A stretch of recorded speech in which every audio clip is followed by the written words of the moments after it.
Good morning, good evening, good whatever time of day, afternoon, or whatever you are from or watching me from. Hi, it's Cryptomaria. Good to see everyone, and it is a very spicy episode of Beastmaster today. I think that's actually the only reason I'm not sleeping well. It's like this is the only time it's on.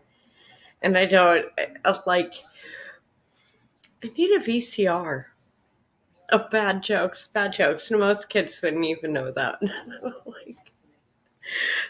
Then I could record it and watch it later. Edit the video into weird, monstrosities. If you are not familiar with my channel, I am an artist out of Victoria, British Columbia. But I used to live in Alberta. I was born in northern Alberta, same place as Jordan Peterson. I can't make this up. And then when I was a kid, and I remember this move, we moved to Bentley, Alberta. And recently they had a huge fire. There's been a couple, they lost their grain elevator almost a year ago. And I remember that grain elevator from my bedroom window. That's how much a country girl I am at heart. Just sort of. And this clip, I wouldn't normally pull up global news off the start, but I saw something come up in my feed, and it was like a saloon goes up in a little small town in the middle of Alberta, and I'm like, oh God, please don't make it Bentley. Please don't make it Bentley. Oh, it is Bentley. Oh, wow. So love and prayers to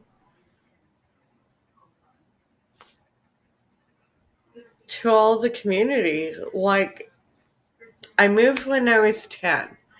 I lived there from when I was 2 years old to when I was like 9, 10 years old.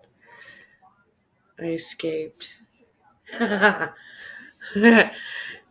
I still have all the letters from my grade 5 class when I moved.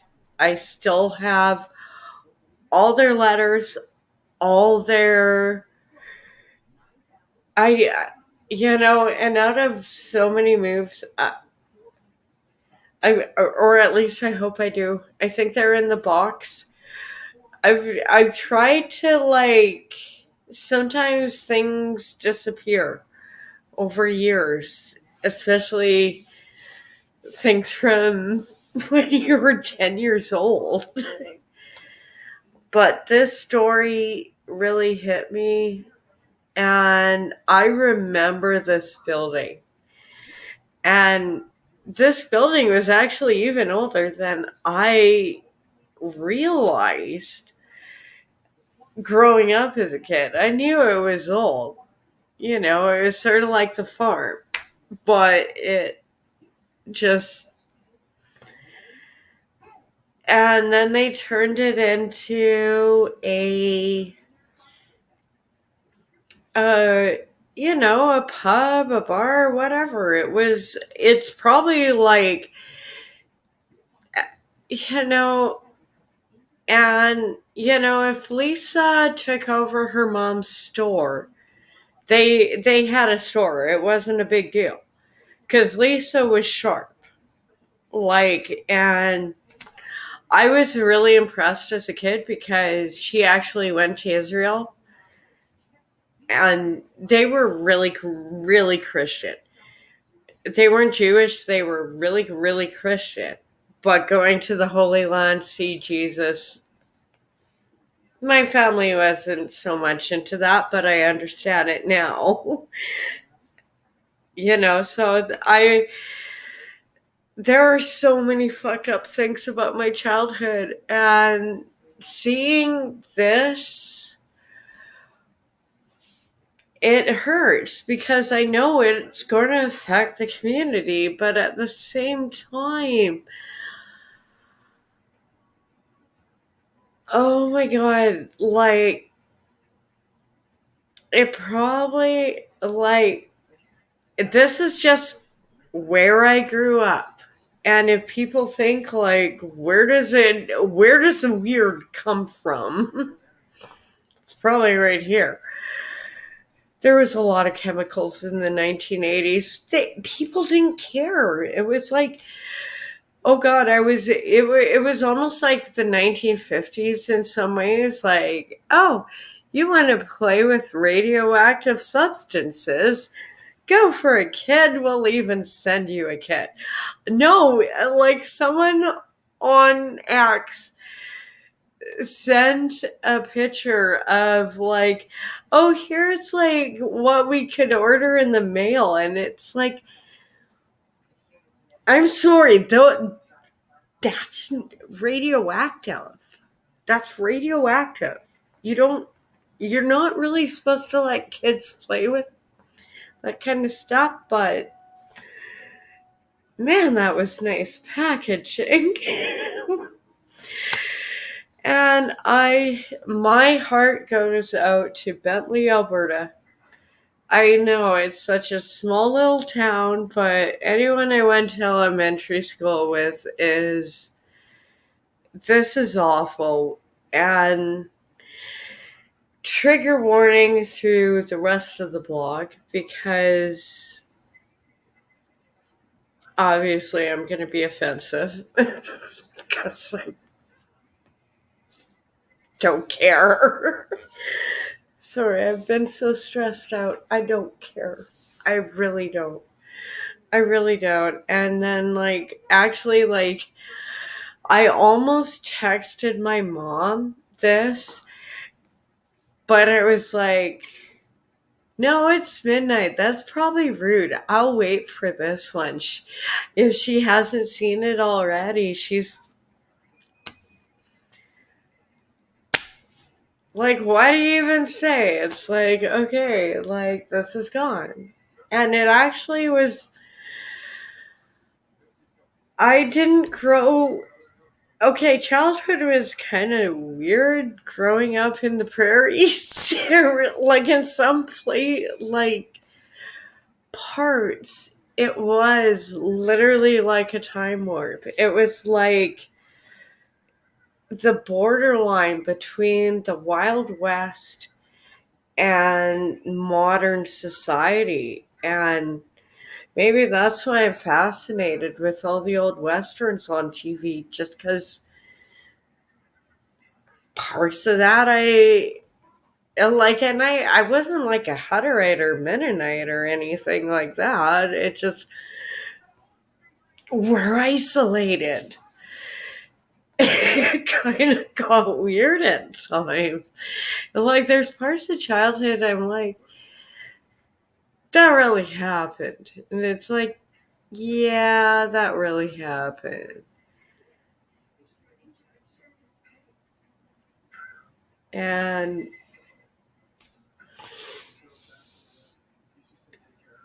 some things I understand better, especially after my parents' divorce.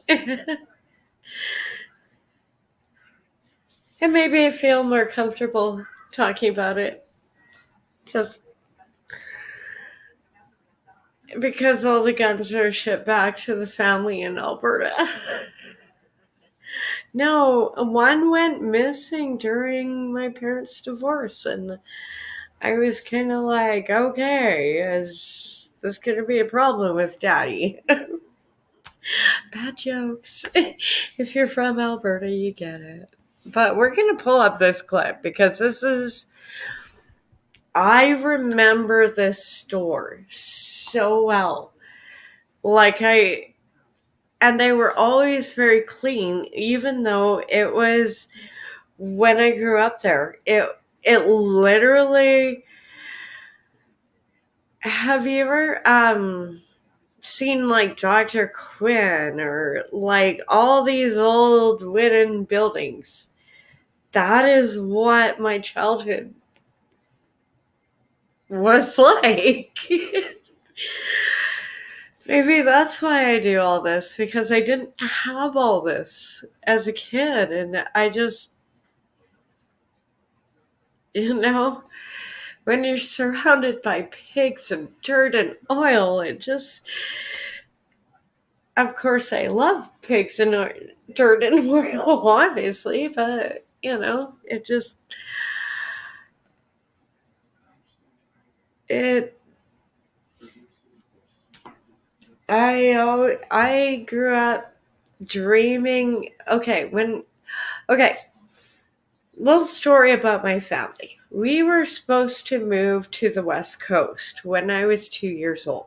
And I still remember this because I was so angry about it.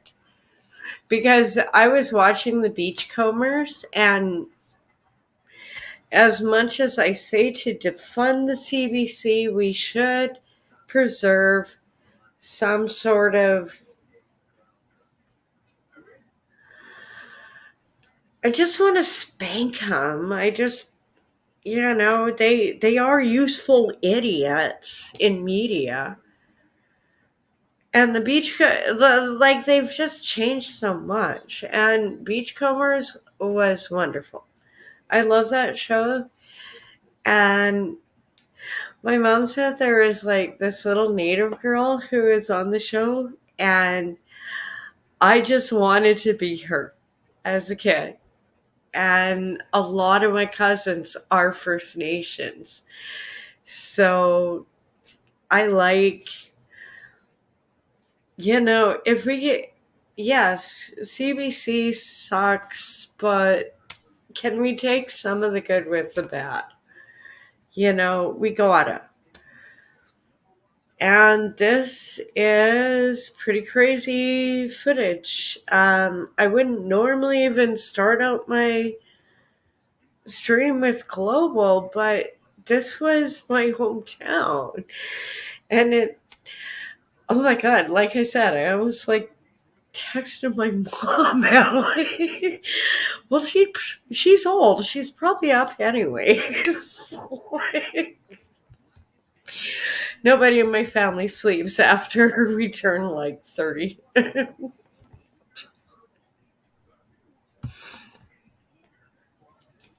wish that was funny. Yeah. This one is. Holy crap. And I'm not on Facebook.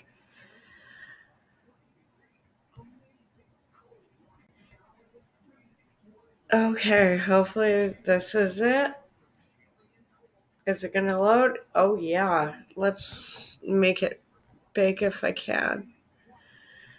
Yeah, sad day for Central Alberta town. It loses like a historical building. And I know it doesn't seem like a lot, but when I lived in Bentley, there were only 700 people in the town. Oh, good to see you, Tom. Hey, man, I'm going to pull that one up. Yeah, well, sometimes they do good work, and this is literally. It wasn't always a saloon. It got rebranded when I lived there. It was a grocery store. It was pretty much like your Save on Foods, only it actually looked like this. I'm not kidding. There's like, yeah, can't make this stuff up. I wish I could, because sorry, I am having huge allergies. I hate snow. That's why I moved from Alberta. The chief administrator officer for the Central Alberta town of Bentley said it was a sad day for the community as a fire broke out at a bar, which actually looked like this when I lived there, but it was a grocery store. It's been like and I mean, the town has nothing else going for it. It was like, if you're gonna do the tour through Alberta, at least you got something. And it was between Gull Lake and Sylvan Lake. So it was like, this is like tourist, this is why they rebranded it and everything. And this building has been there since 1916, I believe. They had to get firefighters from Lacombe, Blackfield, Elkville, and like they had to go, and Lacombe is like a 10-minute drive. So in winter, this isn't an easy task. Okay. Like, okay, Victoria shuts down, like, ooh, we can't have, like, all the snow, like, it just, yeah. So according to Fortis, the building sat on the Putland and Thorpe site, which had been a store until it was destroyed by fire until 1919. So maybe it's like a historical curse at this point, but could be with that town that it is like, if I was going to go ghost touring in any town, that would be one. It is freaky stuff happens there. So the gentlemen who owned the store were Archie Putland and Frank Cappy Thorpe. Cappy was the first mayor of Bentley. First mayor of Bentley, Alberta, incorporated into the village in 1950. The site has been home to the Bentley Cooperative, then sold to WMA Homes in 1933, and then operated as Bentley Mercantile, which is pretty much what, it was a grocery store when I grew up. So, and it was kind of like funny with me and my mom, but it also, I think, was a cool idea. Like, it's not serving anyone, especially, and even back then, people were going to Walmart, people were going to Red Deer to go to the big, so it doesn't, or you could order online. We had Sears catalogs. Ordering online was never a new thing for Albertans. You're just saying. Yeah, they are, but you know what? This is, at least they had, oh my goodness, yes. Yes, exactly. That is one. And in the early years, we had trains through there, and I miss trains. Like, growing up with them, yeah, like, and it was like freshly oiled floors. Like, you could still smell that. But even though back in the 80s, they had like bubble gum and, you know, chips and different things. It wasn't, I've never been to it as a bar, but it was like a place like to it became a family center rather than like a store always was. And I think if I remember correctly, they did used to have like even like semi soda fountains. There were sort of things set up, but it wasn't like what you would kids today would see. Like, I know for a fact my niece and nephew would be horrified by what they would think that we were in like a third world country or something, but it was a country. Yeah, but it was great. Like, it was a place for kids to gather and families. Like, they changed the bylaws to allow, and when it changed over, at first people were skeptical. Hi, Red Pill. How are you? I'm good. Um, and it was a very religious community. So it's like, how's this going to play out? But this is a really sad event, and I hate to say it, but this could be a. This seems electrical. It's like the grain elevator they had because it's such a small place. Like, there's only so much people can do, and stuff gets missed or stuff doesn't get repaired all the time. And so, oh, it's sad. I almost texted my mom though. She'll get a kick out of that. And I'm gonna pull up the rest of my blog. I just had to start out with that one just because,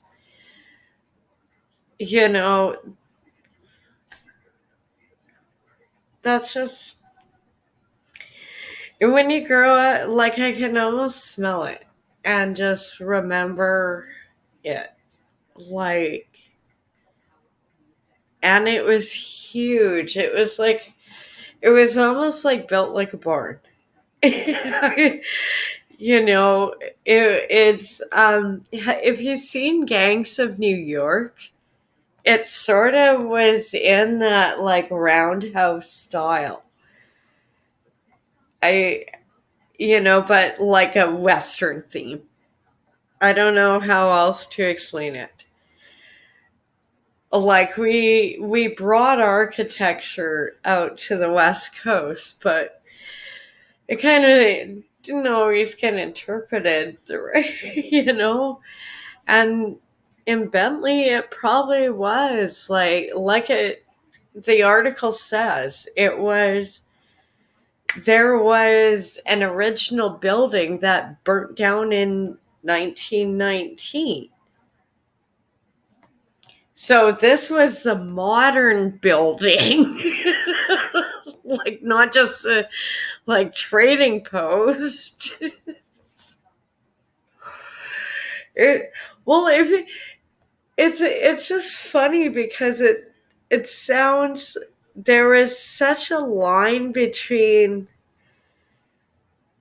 like absolute minimalism with the Hutterites who were also in town, and then the Mormons and the Pentecostals, and then the other Christians, then the Catholics, and everyone, and then there was like, just the people who wanted to watch beer and hockey.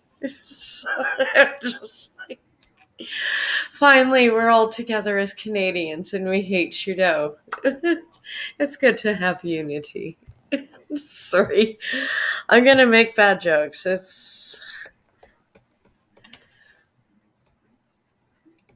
Speaking of bad jokes and Trudeau, I love this man. Sean, Neil Davidson from the Canadian Press. I think we've seen all this. Were you Is he not not all bank account stealer too? Were you on board with that? We got one of the commies with the press. We got to know where this man stands. Are you non-biased? Please, then they go back and This get my is bank account information. beautiful. Trudeau. And I pull this one up a lot. Everyone's pulling this one up a lot because You might someone not know it yet, just but Sean Strickland just became your says favorite UFC fighter. The and UFC it's returns almost to like Canada that breath this of Saturday, fresh air. and Like, middleweight champion Sean Strickland I've stood been up for a thinking press this, conference on Wednesday and went absolutely when you scorched say earth it, on the it's pathetically okay to weak say legacy it. media in this country. And I of think course, we the need to champion start pulled no saying more of punches this. when talking about Justin Trudeau. Oh my Trudeau. goodness. Hearing someone Yeah, speak fuck the truth Trudeau. without a filter, without fear of reprisal from the media or his employer is just so refreshing. When one ultra-progressive legacy media journalist tried to throw a gotcha question at Strickland and get him canceled for previous comments he made about the transgender insanity going on in the world, John Strickland countered with a devastating blow, calling out this legacy media journalist for being the enemy of Canada. Pure gold. Like, dude, this guy is a fucking enemy. After years of demeaning the Canadian public, propagandizing on behalf of the Liberal government, and canceling anyone with a public platform who dares to question the narrative, I think it's safe to assume that these journalists had no idea what just hit them. Stick around for the ratio of the week, drop a like in the video, help us out by subscribing to the True North YouTube channel, and the comment question for the episode is this. Is Sean Strickland right? Is the legacy media in Canada the enemy of Canada? Not all UFC champ superheroes Sean wear Strickland rocked up capes, to Canada for sometimes his they fight wear on Saturday night belts. and immediately started dropping bombs on the Canadian legacy Awesome. media Like, and Justin everyone in Trudeau. We'll start with this Canada first is like, viral clip yes, making the rounds yes, on yes, social this media. is better When a than question from hockey. journalist Alexander This is Lee fucking better about than Strickland's hockey. past comments about the transgender insanity going on in the world and how that might impact Toronto's supportive gay and lesbian community. Well, Lee didn't even get a chance to ask his question before Strickland put him in his place. Check this out. I did want to ask, you're in Toronto. Welcome. Glad to hear it. It's been great. Are you Canadian? Of course I am. Are you part of the fucking opposition? Are you? I don't know how to phrase that. You got like fucking. Yeah. Well, I did want to ask. Did you vote for Trudeau? I'm not going to say. And let me tell you something right now. If a man says he's not going to say, like, if you ask him, did you vote for Biden? He's like, well, I'm not going to say. That's none of your business. He voted for fucking Biden. Sean, hey, Sean, I'm glad you had great experiences. So this is what I'm talking about, you guys. The enemy of Canada. All right. That's what it's got to be. It's got to be. We've got a pretty supportive gay and lesbian community in this city. I did want to ask you about something you wrote a couple of years ago. You said if I had a gay son, I would think I'd... Oh, look, another. I'm saying to you, the swamp, you guys, the swamp. You become a champion, you become a star. Wow. Let me ask you something. Are you gay? I had the chance No, to back with a more diverse are you? Let me know. Are you gay? Can I get an answer? Well, no, I'm asking. This is a part of. Are you a gay man? I'm an ally of the community. Okay. If you had a son and he was like, you had a son, he was gay, you'd be like, oh man, you don't want a grandkid? No problem with it. Oh man, well, dude, you're a weak fucking man, dude. You're part of the fucking problem. You elected Justin Trudeau, like, with you fucking, when he sees the bank accounts, like, you're just fucking pathetic. And the fact that you have no fucking backbone, and has he shut down your fucking country and seized bank accounts? You ask me some stupid shit like that, go fuck yourself. Move the fuck on, man. Really answer the question. The enemy of Canada. No, I think I pull up every treat the clip legacy media I like can this. If find the media of treats you him like saying garbage, this, why give so them any bear respect? with me. They're not Just doing actual because, journalism. They're simply oh just my trying to god, cancel someone said it. anyone It's who just doesn't like, align with their far-left there is, progressive narrative. thank you, Of Santa. course, the I know question you're that late, Alexander Lee but eventually asks Sean Strickland has nothing to do with his fight on Saturday this night. is what I Instead, wanted. it has to do with Toronto's Served LGBT it. community. But I did want to ask also things you said about the trans community. You said Just this past October someone when they who's announced the Bud not Light afraid to sponsorship, that say you go so whatever. hard on Bud Light in your next fight. Because we're facing when such strict Are you still gonna use your fight time to kind of censorship speak on that? that Here's the thing about Bud Light. when someone like 10 years him ago, to be comes trans was along and a is mental just fucking like, illness. I And don't- now all of a sudden, people like you weaseled your way into the world. just, You are an infection. oh, You are the definition. speaking of which, I'm going to everything that unpack is wrong with the world is because of Argentina And the at best thing the is World the world's Economic not buying Forum it. in The world's Davos. not buying Oh it. my god, Bullshit. that man, And like, the world is not saying, you know talking what? about You're right. serving Exactly. it. The world's not saying that. The world's saying, no, there are two genders. I don't want my kids being taught about, who they could f*** in school. I don't want my kids being taught about, their sexual preference. You may not like the choice of language Strickland used in that clip, and fair enough. But you'd struggle I to don't find think he knows anything English. in what It's Strickland like just said swearing that and wasn't true. punching. The most refreshing part about this is how he handles this journalist. You're pathetic. You have no backbone. You're weak. Yeah. You let Justin Trudeau get elected. He just calls out the media for what they are. These self-important, arrogant legacy media journalists who've made a career off of canceling people and peddling government-approved narratives while taking taxpayer money need to be called out to their faces every now and then. And it's so refreshing to hear, isn't it? And believe it or not, it just keeps getting better from there. Take a look at what happened when a Canadian press journalist stepped up to the mic. Sean, Neil Davidson from the Canadian Press. The Canadian Press, man. Were you a COVID bank account stealer too? Were you on board with that? No, Are you left wing or right wing? Were you a Trudeau? We got one of the fucking commies with the press. We got to know where this man stands. Were you non-biased? I think I lost the questions here. Oh, he thinks he'll ask. Oh, we fucking know. Maybe I should just pass on this motherfucker. He's gonna go back. He's gonna go back and give my bank account information to Trudeau. Well, it's probably a good bank account. Can we claim Strickland as one of our own at this point, give him honorary citizenship? Commie journalist, bank account stealer, just so good. But notice something as well. When Strickland says that you're going to give my bank account information to Justin Trudeau, the journalist doesn't say, no, I don't support that. I think that was a little too far from the government. He goes, it was probably a good bank account. The same goes for that Alexander Lee journalist. He didn't even have the backbone to stand up for himself when Strickland called him the enemy of Canada. He simply just said, if that's what it's going to be, that's what it's going to be. But Strickland is absolutely right about the legacy media in this country. I like comparing different people, how they impact an event like this, because this is such... piped up and called him out for peddling Justin Trudeau's narrative. You not be Canadian and exactly what Sean Strickland feel some little fire in your heart the legacy hearing media that. handheld the government as they instituted unconstitutional and authoritarian mandates on the people. They didn't push back ever on the government when they decided to freeze the bank accounts of peaceful Canadian protesters. And that's of course, against the our media, charter rights. While taking money That was from the against Canadian our charter government, rights. smeared Canadians who wanted to make their own Meanwhile, medical decisions. Christina Freeland exactly what was coming is from these sitting... journalists in Toronto. The journalist who asked She's that not first wearing a question Strickland that I showed you in Canadian that clip flag has this on tweet pinned to her the top of his X profile, little with the blue UFC 297 main whatever the event hell in Toronto she's announced wearing. a reminder: trans women are women, with a transgender flag. Now, of course, the UFC, Dana White, they're not trying to cancel Sean Strickland for his comments. The UFC is probably the only sports league in the world that actually allows their athletes to say whatever they want to say. Unlike basically any other sports league where if you said what Sean Strickland said, you would never see the light of day again. But that didn't stop one publication, Outsports, an LGBT sports blog, from trying to get Sean Strickland canceled from the fight altogether. MMA fighter Sean Strickland called a journalist I think who this asked is about brilliant. his own awful I think comments he about is having a gay son, absolutely... an infection, and way beyond.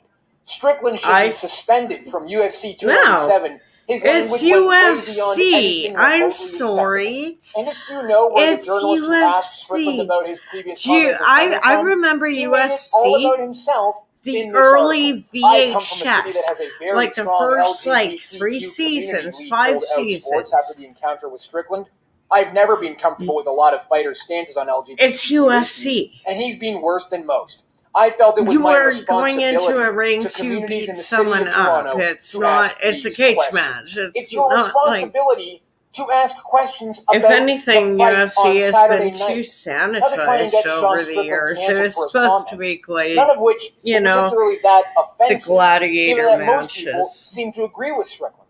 Now, the best meltdown from Sean Strickland's comments didn't come from a journalist at the press conference. It came from this guy named Mike Ryan on the Dan Le Batard show. Take a look at this meltdown. That is bull that we allow that. It's bull. And we can't ignore it. And we should. Because while the UFC isn't going to do anything about it, I would challenge ESPN to make a public statement on this. Why? Because that kind of hate is going over their airwaves. It's not hate. The Walt Disney Company. It's not hate. What? No. This man is coming in like a superhero on a dictator. But it's never been this Nobody's fine. standing up the guy's for wearing us. a T-shirt that says, and we women finally belong in the have kitchen, someone standing a gun up in for every hand. Ken, and Disney's a family company. just regular No, Canadians. Disney's a company. Take family out of it. This is revolting. You have that guy's last name on a pay-per-view. At the very least, condemn it. It's revolting that Sean Strickland would speak the truth in such a brash way. I can't believe he's wearing a shirt that says, "A woman in every kitchen and a gun in every hand." It's revolting. Put out a statement, condemn Strickland, cancel Strickland. When did MMA journalists become so woke and pathetic? I know, This is exactly. MMA, That's what I'm hand-to-hand wondering. combat. It What never sport do used these to guys be think we're like reporting this. on here? This isn't curling. You don't know, Some big like, surprise that people who get punched oh in the head yeah, for a in the living aren't perfect 1990s, spokesmen for the oh, woke, MMA lefty, was LGBT cause. not These sports journalists this in Canada bubble have made a wrap living off of getting little, people like, canceled. Remember what the journalists did to Anthony finally, Bass when he someone dared old to share a school, Christian influencer's Instagram post someone as an is Instagram just story over saying the it targeted like Bud it Light boycott. is. The And journalists chased him all out of the the little MLB, people get forced a their Maoist-style panties in a confession twist. video on him, and then got him canceled afterwards. That is to say nothing at all, of course, about what the media did to Don Cherry. Don For simply Cherry. pointing out in this country that many people Here refuse is to wear one. the poppy during Remembrance Day. For that, a great Canadian legend has to be booted off air. You've even got Yeah. so-called sports He got journalists like canceled. Bruce Arthur over at the Toronto Star, Don who went from Cherry, reporting on and hockey you know how to being a many... full-fledged Okay, I gotta cheerleader of stop the this. government's I handling gotta of the stop this. pandemic. I have to say, it's just so great to see athletes like Sean Oh Strickland. my god, we sound so Canadian, but I gotta pull this up even. So many little old ladies made suits and ties for Don Cherry. And so when he got canceled, that's blood on your hands, you woke assholes. I'm not joking. Like, seeing the amount of work that people would put into just supporting him with his horrible suit. And yeah, he would say the worst things. But oh my god, it's entertainment. He's not a politician. He's there to commenteer hockey, which, oh my god, should I pull up the Russian, 87 match again, because I like doing it. It is tradition, but at the same time, like, oh my god, people are just dumber than toast these days, and I don't get it, because someone like Don Cherry, who should be like, and he would be a better governor general than whatever dipshit we have in there. And I did see dipshit because this woman is so corrupt. I don't even want to acknowledge her name.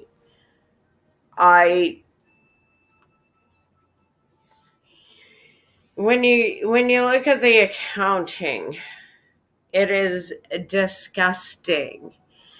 And someone like Don Cherry as Governor General for Canada would be so awesome. Because that would actually start unifying us more than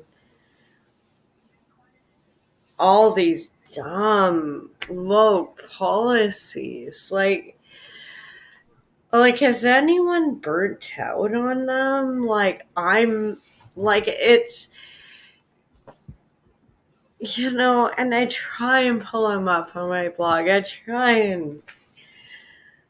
But at the same time, I've actually, burnt myself out. And even friends have been like, "Oh, you're so pretty, little robot, but you're burnt out. You're not gonna..." It doesn't matter. Sorry, I'll pull up the rest of that one because Put these journalists in their place. I want to and call out give Justin Trudeau for what he's been True doing to North Canadians their all these little... years. Best of luck on Saturday night. All right, everyone, that's going to do it for us this week on the show. Thank you so much for tuning in. My name is Harrison Faulkner, and this is Ratio. And I like his program. He's great. Sorry, I just there we go. I pull up more of him. Like, I pull up a lot of True North and anything I can find. And I'm sorry I don't have a lot more AI art. It just, some of this takes so long to do. So, like, and you're only seeing, like, when you see an image like this, you're only, like, seeing probably a tenth. Oh, God. I know, that was...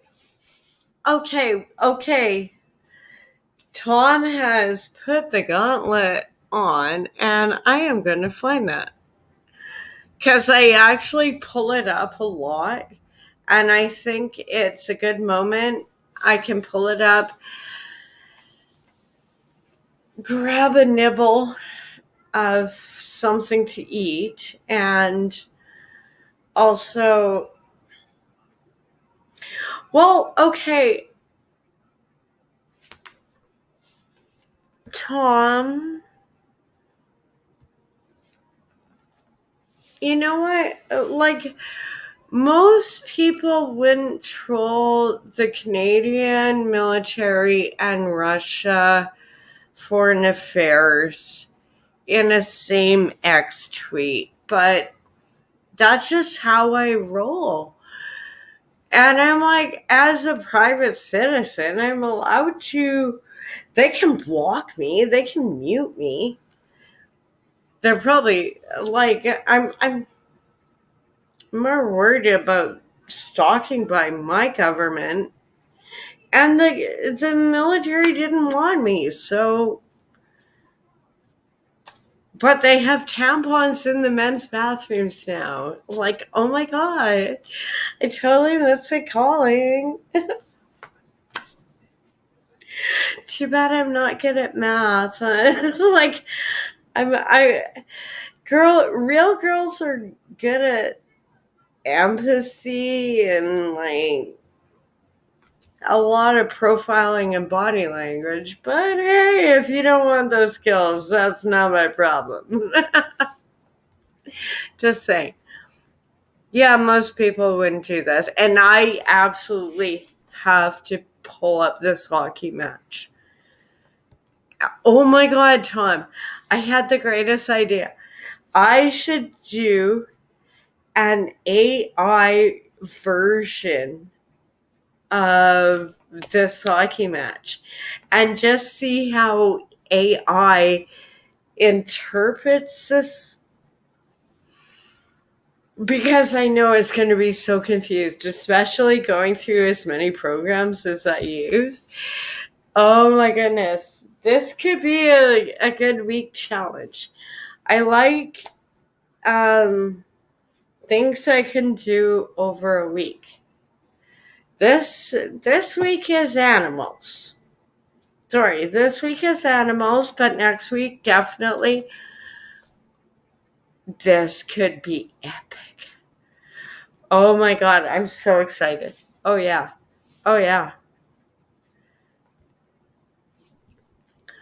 Like, yeah, it's because, like, I don't, because, like, if people who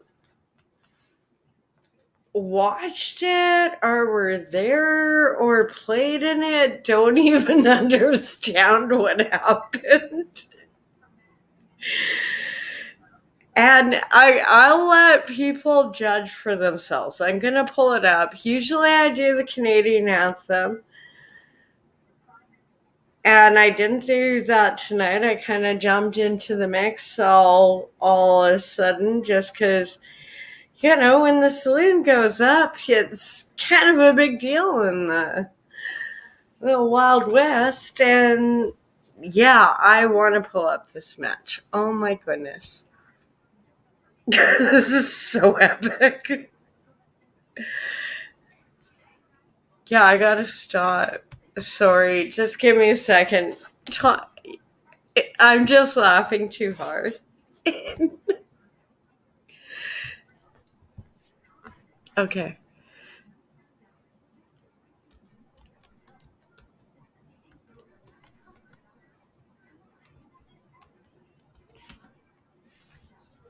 Yeah.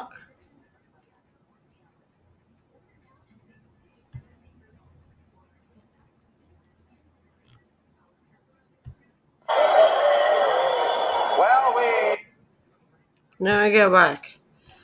I always click on the wrong part. Oh my god, I'm getting old. Sorry. Bad jokes, bad jokes. Well, we had a real skirmish just moments ago following a big draw. This is so beautiful. Let's just even pull this up like full screen, like, yeah.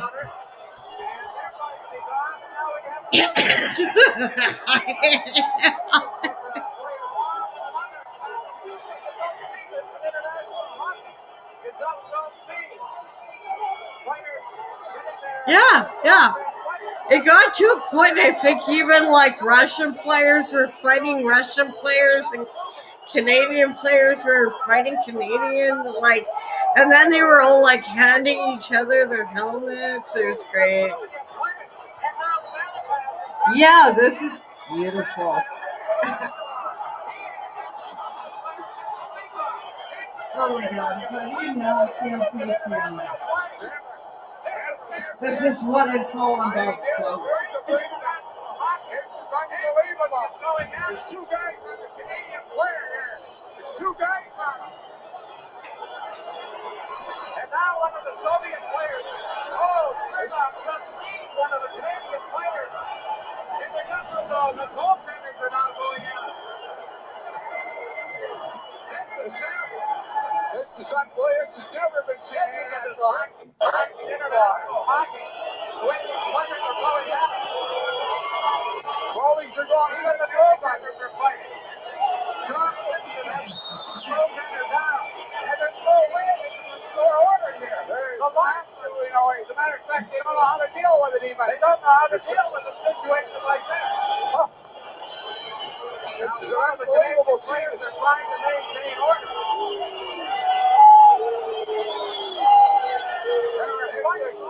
The other pandemonium here. Completely different. I don't know what they're going to do. It's ready to go again with Alan Wilkin. There you see John Simpson. He has the back on the goaltender down. They're saying this all started with Samapass and his check on Sestarikov. But I don't know how they're going to play it first. The Sorry, this is hilarious. According to the rules, this is not permitted. This is still too funny. I'm sorry, I'm just probably disturbing you. What a skirmish. This is far over here. Ready to go at it. And now Samapass comes in. He's ready to go with anybody. Samapass doesn't even remove his glove. He's hitting anybody around. He's the right one on.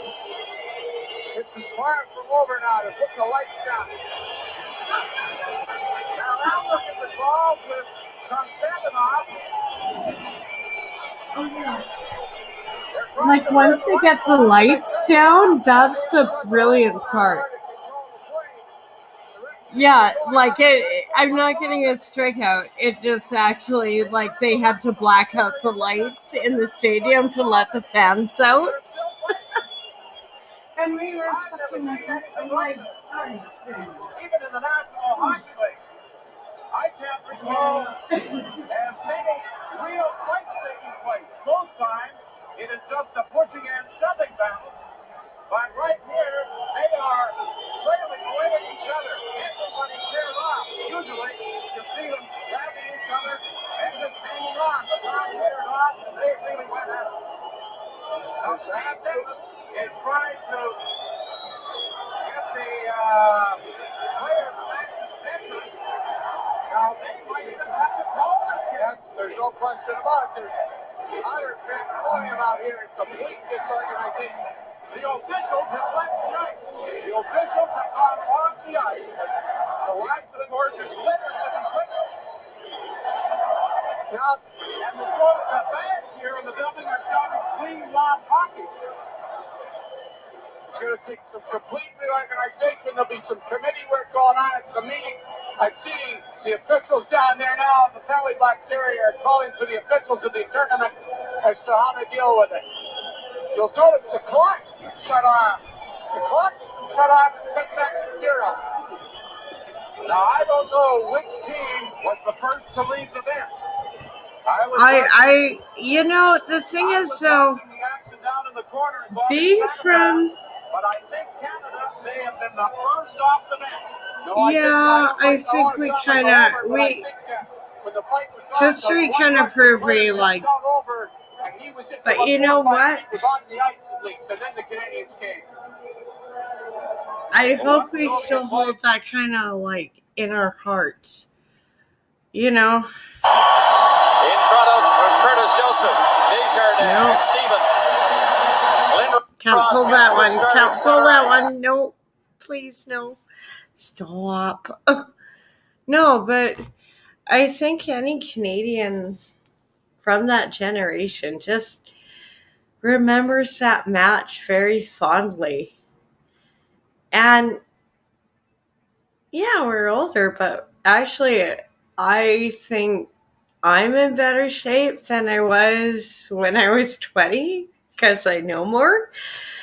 A lot of my friends, like, have you ever tried to fight a yoga mom for a parking spot?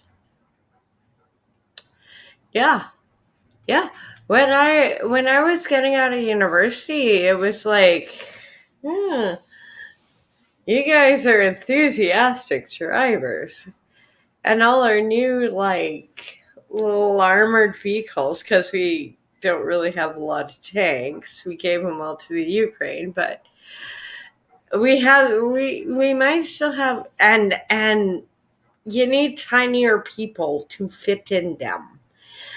And if you've ever fought a yoga mom or hockey mom, or, we are like ruthless drivers. Like, I had a friend who went through 2 tours of Iraq, and he trained drivers, and he is like, yep, some of you chicks are just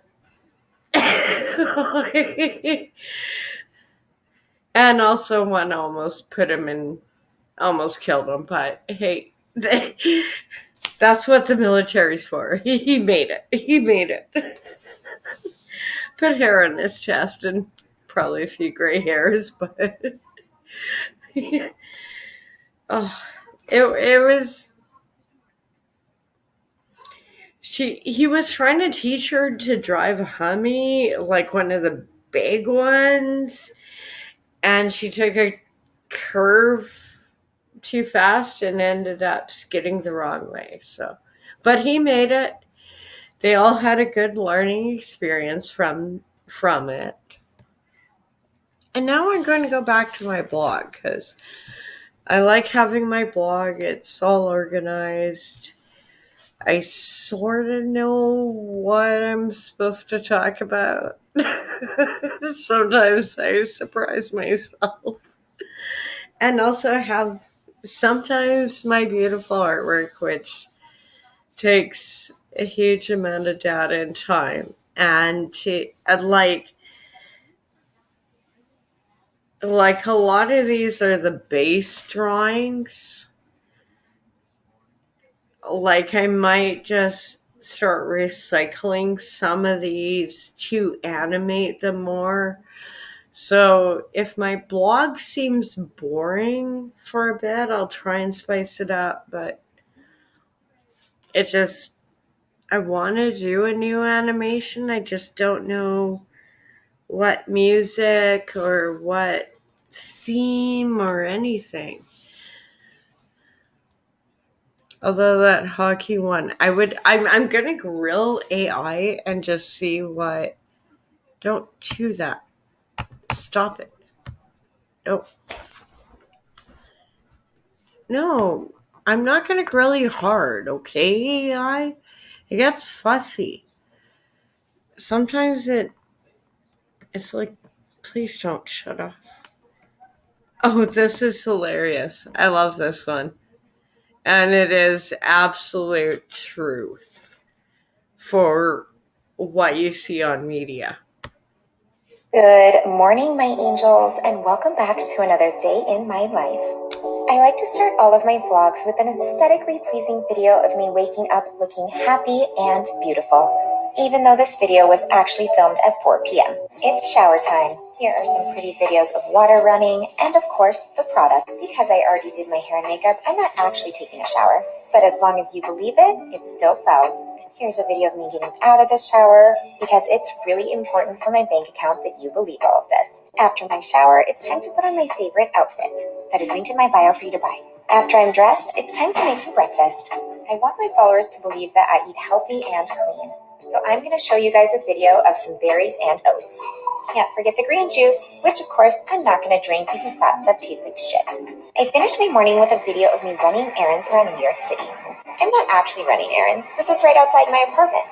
And after I'm done, I'm just going to go inside and watch Netflix. Yeah, that's kind of how it rolls. You know. This is like... The woman who saved a baby from a power line telling her story today, Majaya Washington, grabbed that little baby as electricity from the line killed 2 adults and a teenager. This happened in Northeast Portland just yesterday. At Brandon Thompson speaking with that survivor today. Brandon? Yeah, Majaya is just 18 years old, and what she did happened in a span of just 5 minutes. She heard an explosion outside of her home, called 911, and then looked out to see the people sliding into the power line down the driveway of the apartment complex. Majaya says when she saw the infant move its head, that's when she decided to risk her own life to save the 9-month-old boy. So based on what Majaya told the fire department and us today, the Fire Bureau is clarifying what it believes happened yesterday. That includes the age of the young child, learning today that it is indeed a 9-month-old boy. Majaya says the family, who she actually lives next door to, were loading the baby into a car seat in the car when the tree branch fell, knocking down a power line with it. She says the male adult was carrying the baby up the driveway. After that, slipped on the ice and into the power line. A similar thing happened to the adult female who came running towards them. Then finally, the teenager ran from the apartment complex, slipped on the ice as well, and slid into the power line. Majaya says she sat on the phone with 911 for a minute, then saw the baby's head move. That's when she jumped in to save him. He was just like laying down, like laying on his chest, like to the side. And like I said, I just seen him move his head. I just thought, like I have a nephew myself. I have little brothers. I would want somebody to do the same thing. I would hope somebody would do the same thing. That poor lady is going to need counseling for her. Little brother's a little bit closer last night. Now, several neighbors who live on Siskiyou Street saw and heard that explosion, and we talked to them about what they saw and heard as they tried to help as well. Daniel Buck and his wife were at home Wednesday when they heard a noise from outside. And we heard a loud explosion. We saw that the red car over here, the tires were on fire and the power line had fallen on top of it. Eileen Lundell saw blue sparks flying from the street. What she heard next scarred her.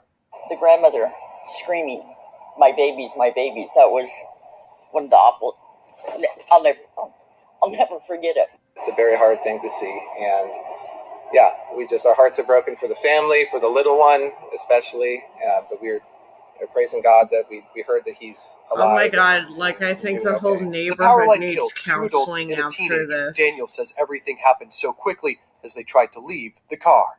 The people who were in the car had run down the sidewalk. Wow. And I don't know how they ended up on the power line, whether they slipped because it is super icy, but the adults who were in the car were on the power line at that point. For all they knew, their car was on fire. There was smoke, coming up. It was just the cable had actually smashed in their window too. I know everyone says don't Like, get out this of is the car, nuts. but at that time, you just not, your brain, you see your loved ones, and I don't know what I would do in that point. Such a traumatic situation to see. So we'll have more of Majia's story for you coming up tonight at 5. Now, Buck says the neighborhood church off of Siskiyou Street And is working some to help of the family these, through this time. Live in Southwest Portland, Brandon Thompson, Coin 6 News. Just so. that one was pretty recent. Some I pull up are pretty old, but that one is. This guy serves it.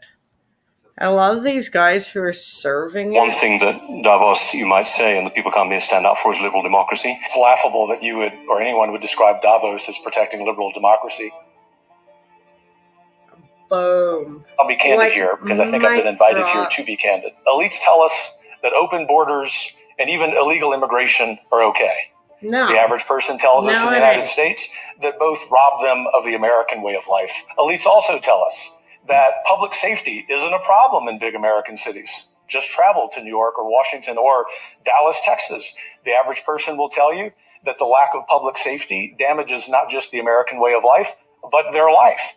Elites tell us that we have this existential crisis with so-called climate change. The solutions, the average person know, cost more human lives, especially in Europe during the time that you need heating, than do the problem and the problems themselves. The fourth, China. The number one adversary, not just to the United States, but to free people on planet Earth. Not only do we at Davos not say that, we give the Chinese Communist Party a platform. And fifth, as we sit here, another supranational organization, the World Health Organization, is discussing foisting gender ideology upon the global South. These are practices that are under review, if not being rejected, by countries in Northern Europe. The new president, especially if it's President Trump, will, as you like to say, trust the science.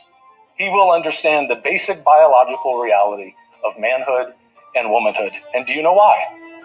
Not because of retribution, not because he's a dictator, but because he has the power of the American people behind him. Let me just correct the slight assertion you made there. We want Ukraine to win. We want to see Ukraine win with a lot more help from European allies.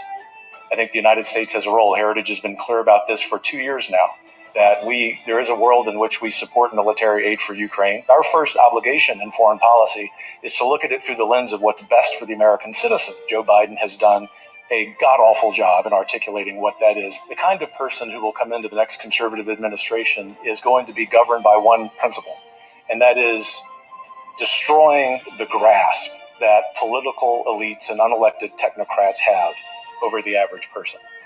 And if I may, I will be candid and say that the agenda that every single member of the administration needs to have is to compile a list of everything that's ever been proposed at the World Economic Forum and object to all of them wholesale. Amen. Truth right here. I like that clip. That is like absolute truth. Where the hell is it? Oh, this was hilarious. Okay, Americans might not find this funny. So one of my viewers recommended this video for me to watch. They said it's more Canadian comedy, but it's like musical comedy, so I thought that was interesting. This is called War of 1812.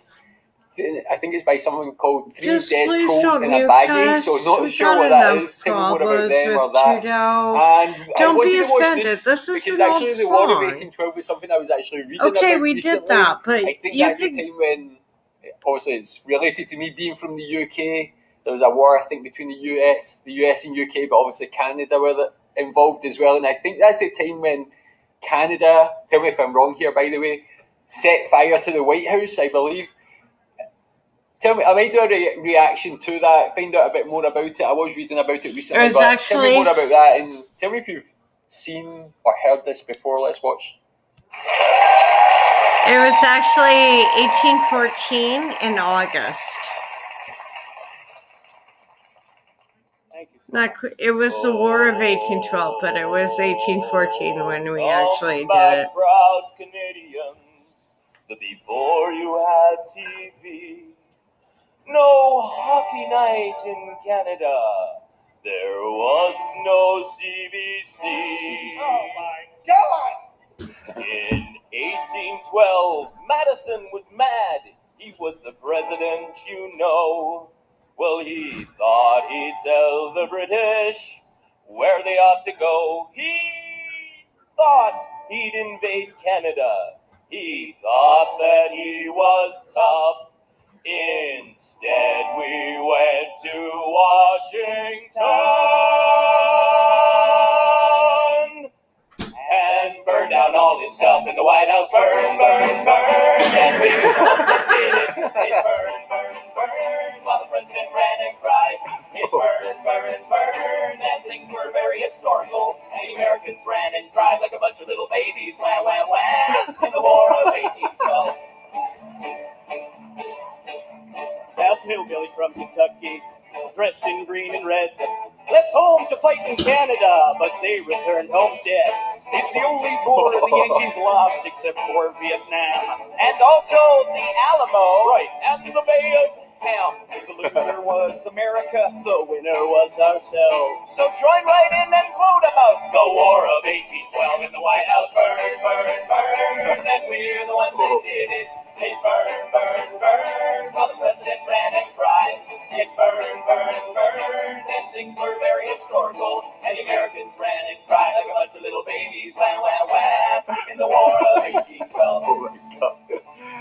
Wow. I mean, so far this is definitely very enjoyable, not only by learning a little bit about history, but they're putting this in such a funny way to actually celebrate that. What an amazing chorus. And the video for this as well, whoever produced that, pretty perfect. Tell me what you think about this so far. Yeah, it's great with C11. All our media is getting released to the world. Putting crops into the ground. We heard the soldiers coming and we didn't like that sound. So we took a boat to Washington and burned it to the ground. Oh, we fired our guns, but the Yankees kept it coming. There wasn't quite as many as there was a while ago. We fired once more and the Yankees started running down the Mississippi to the Gulf of Mexico. Whoa, whoa, whoa, whoa.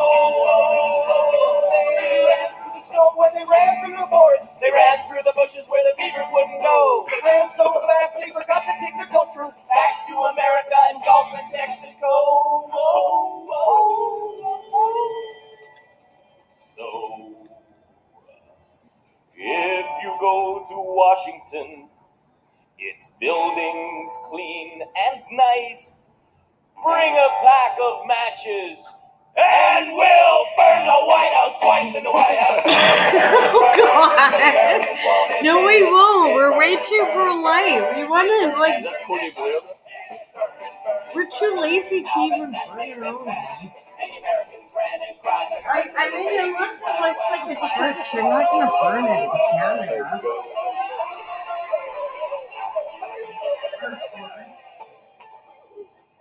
Whoa.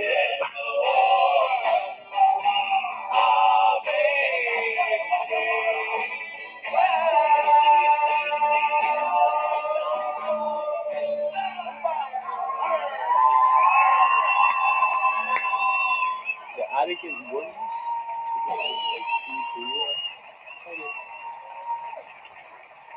We did it in 1812, we can do it again. The Canadian flag outside the White House.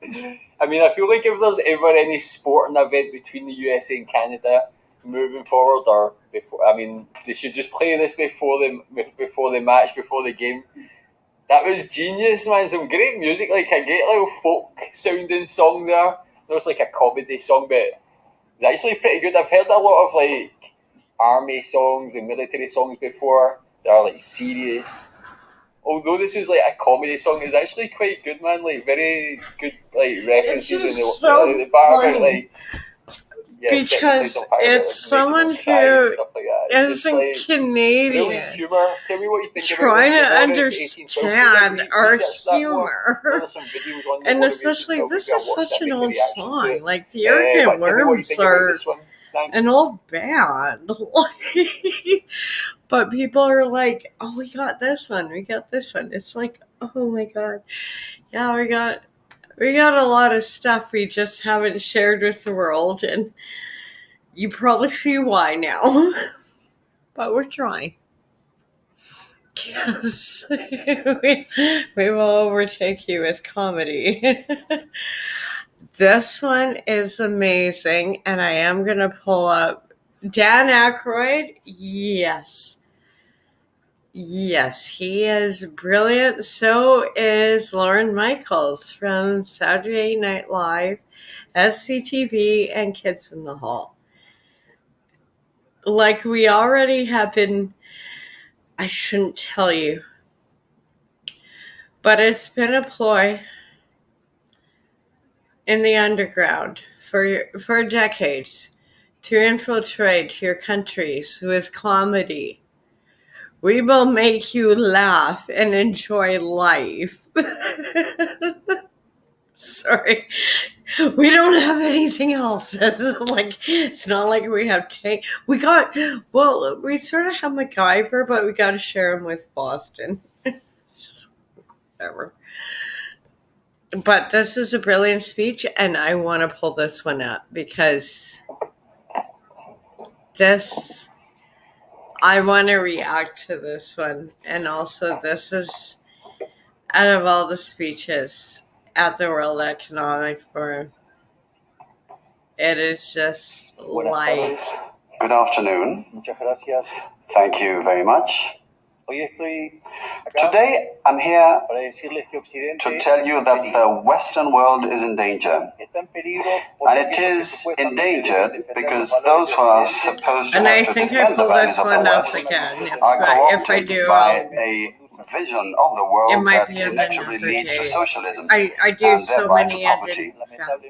Unfortunately, in recent decades, This is brilliant. motivated by some well-meaning individuals willing to help others, and others motivated by the wish to belong to a privileged caste, the main leaders of the Western world have abandoned the model of freedom for different versions of what we call collectivism. We're It's here scary. to tell you Be that afraid, collectivist folks. Be experiments afraid. are never the Be solution very afraid. to the problems that afflict the citizens of the world. Rather, they are the root cause. Do believe me, no one better placed than us, Argentines, to testify to these 2 points. When we adopted the model of freedom back in 1860, in 35 years we became a leading world power. And when we embraced collectivism over the course of the last 100 years, we saw how our citizens started to become systematically impoverished, and we dropped to spot number 140 globally. But before having the discussion, it would first be important for us to take a look at the data that demonstrate why free enterprise capitalism is not just the only possible system to end world poverty, but also that it's the only morally desirable system to achieve this. If we look at the history of economic progress, we can see how between the year 0 and the year 1800 approximately, world per capita GDP practically remained constant throughout the whole reference period. If you look at a graph of the evolution of economic growth throughout the history of humanity, you would see a hockey stick graph, an exponential function that remained constant for 90% of the time and which was exponentially triggered starting in the 19th century. The only exception to this history of stagnation was in the late 15th century with the discovery of the American continent. But for this exception, throughout the whole period between the year 0 and the year 1800, global per capita GDP stagnated. Now, it's not just that capitalism brought about an explosion in wealth from the moment it was adopted as an economic system. But also, if you look at the data, what you will see is that growth continues to accelerate throughout the whole period. And throughout the whole period between the year 0 I just want to pause the them year for a 1800, second. the per capita GDP I don't really growth want to rate pause remains them, stable but at around 0.0.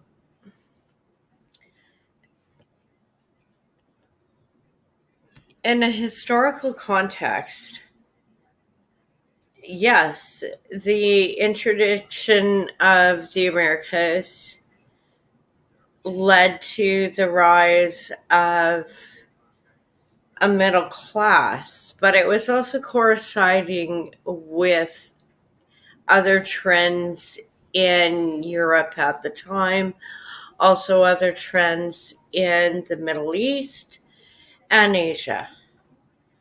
Like, we had all these cultural developments kind of simultaneously happening, and we were all like first out figuring out how to communicate with each other. And I don't know if we've gotten better or worse, but trade brought us out of the dark ages, essentially, is what I'm trying to say.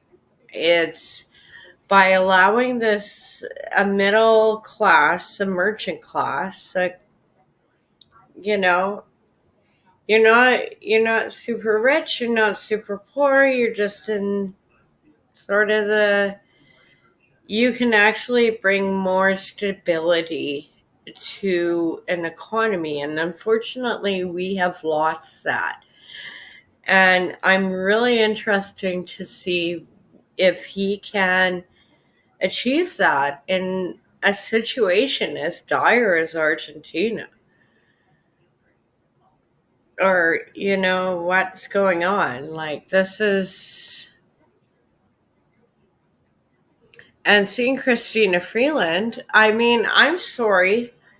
If she is the Deputy Prime Minister of Canada, shouldn't she be wearing a Canadian flag on her chest, not a Ukrainian one? I can't forgive that. I'm sorry. It hurts.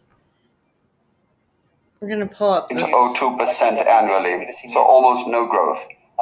Starting in the 19th century with the Industrial Revolution, the compound annual growth rate was 0.66%. And at that rate, in order to double per capita GDP, you would need some 107 years. Now, if you look at the period between the year 1900 and the year 1950, the growth rate accelerated to 1.66% a year. So you no longer need 107 years to double per capita GDP, but 66.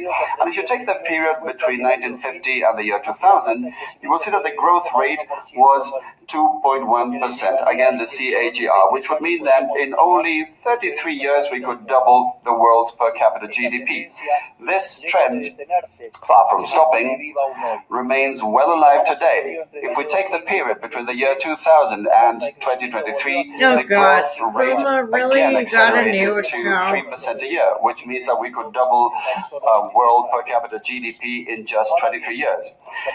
That said, when you look at per capita GDP since the year 1800 and until today, what you will see is that after the Industrial Revolution, global per capita GDP multiplied by over 15 times, which meant a boom in growth that lifted 90% of the global population out of poverty. We should remember that by the year 1800, about 95% of the world's population lived in extreme poverty, and that figure dropped to 5% by the year 2020, prior to the pandemic. The conclusion is obvious. Far from being the cause of our problems, free trade capitalism as an economic system is the only instrument we have to end hunger, poverty, and extreme poverty across our planet. The empirical evidence is unquestionable. Therefore, since there is no doubt that free enterprise capitalism is superior in productive terms, the left-wing doxa has attacked capitalism, alleging matters of morality, saying, that's what the detractors claim, that it's unjust. They say that capitalism is evil because it's individualistic, and that collectivism is good because it's altruistic, of course, with the money of others. So they therefore advocate for social justice. But this concept, which in the developed world became fashionable in recent times, in my country has been a constant in political discourse for over 80 years. The problem is that social justice is not just. and it doesn't contribute either to the general well-being. Quite on the contrary, it's an intrinsically unfair idea because it's violent. It's unjust because the state is financed through tax, and taxes are collected coercively. Or can any one of us say that they voluntarily pay taxes? Which means that the state is financed through coercion, and that the higher the tax burden, the higher the coercion, and the lower the freedom. Those who promote social justice, the advocates, start with the idea that the whole economy is a pie that can be shared differently. But that pie is not a given. It's wealth that is generated in what Israel Kirzner, for instance, calls a market discovery process. If the goods or services offered by a business are not wanted, the business will fail unless it adapts to what the market is demanding. If they make a good quality product at an attractive price, they will do well and produce more. So the market is a discovery process in which the capitalists will find the right path as they move forward. But if the state punishes capitalists when they're successful and gets in the way of the discovery process, they will destroy their incentives, and the consequence is that they will produce less, the pie will be smaller, and this will harm society as a whole. Collectivism, by inhibiting these discovery processes and hindering the appropriation of discoveries, ends up binding the hands of entrepreneurs and prevents them from offering better goods and services at a better price. So how come that academia, international organizations, economic theory and politics demonize an economic system that has not only lifted out of extreme poverty 90% of the world's population, but has continued to do this faster and faster? And this is morally superior and just. Thanks to free trade capitalism, it is to be seen that the world is now living its best moment. Never in all of mankind's or humanity's history has there been a time of more prosperity than today. This is true for all. The world of today has more freedom, is rich, is more peaceful and prosperous. And this is particularly true for countries that have more freedom and have economic freedom and respect the property rights of individuals, because countries that have more freedom are 12 times richer than those that are repressed, and the lowest decile in terms of distribution in free countries are better off than 90% of the population of repressed countries, and poverty is 25 times lower, and extreme poverty is 50 times lower. And citizens in free countries live 35% longer than citizens in repressed countries. Now, what is it that we mean when we talk about libertarianism? And let me quote the words of the greatest authority on freedom in Argentina, Professor Alberto Venegas Lynch Jr., who says that libertarianism is the unrestricted respect for the life project of others, go down in based on history. the principle of non-aggression, It already in has. defense of the right And to no, I life, don't. liberty and property. Its fundamental institutions being private property, markets free from state intervention, free competition, the division of labor, and social cooperation, as part of which success is achieved only by serving others with goods of better quality or at a better price. In other words, capitalists, successful business people are social benefactors who, far from appropriating the wealth of others, contribute to the general well-being. Ultimately, a successful entrepreneur is a hero. And this is the model that we are advocating for the Argentina of the future, a model based on the fundamental principles of libertarianism, the defense of life, of freedom, and of property.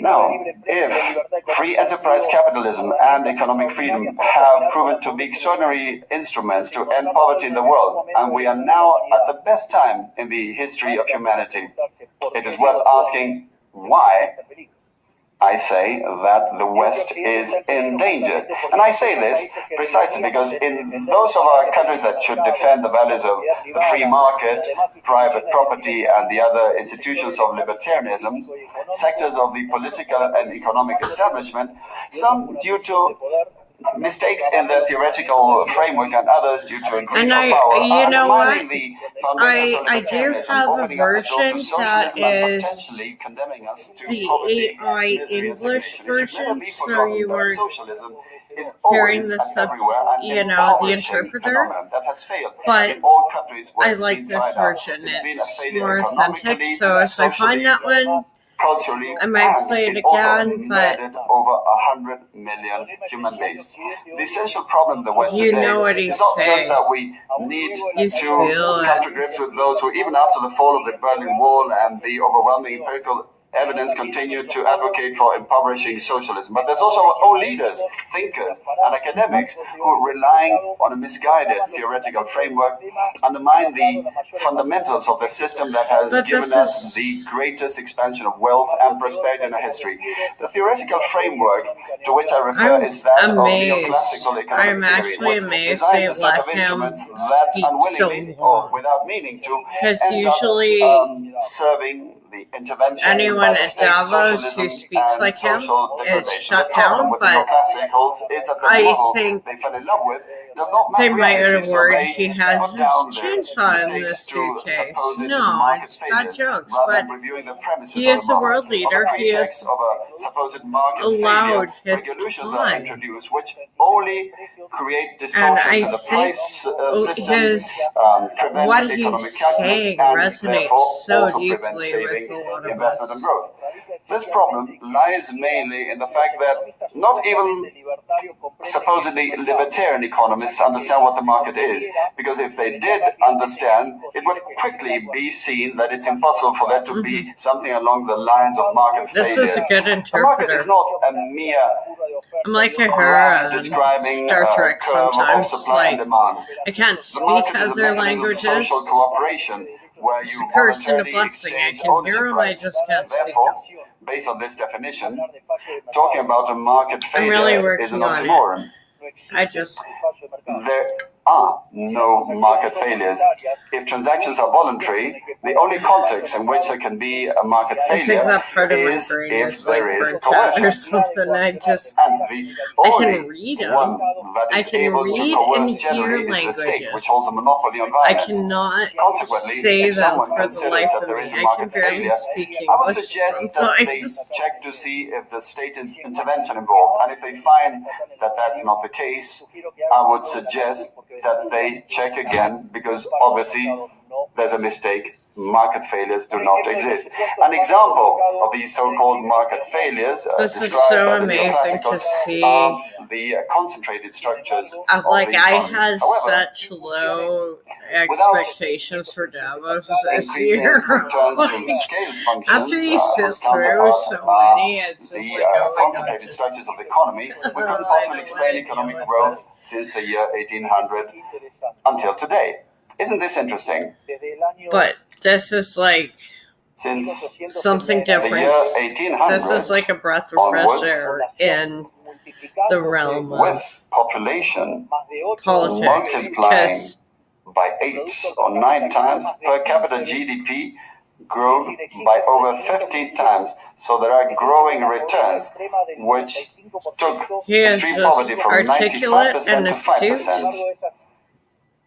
and just However, no the nonsense. presence Here of is growing returns here's the bottom line. involves Here, concentrated like, structures, what we would call a monopoly. How come then that something that has generated and I so loved much like his well-being billboard. I'm just gonna stop this, for the pause neoclassical this for a theory, moment, because this is actually a long speech. Like, it is phenomenal that he was allowed to speak so long without security escorting him off the stage. It's actually overwhelming. And I've watched this so many times. I've seen so many reactions to it. And it's just gorgeous. Like, just, yes, finally, like, it is like when they say it's a breath of fresh air, it's just after all the hours and hours in the House of Commons, and it's so painful because they're all just awful people. Oh my goodness, these are like sometimes like if I was a speaker, I'd just be like, no, you guys are all sent to your rooms. until you can learn some manners and etiquette, and I'll go over the guidelines. Like, oh my goodness.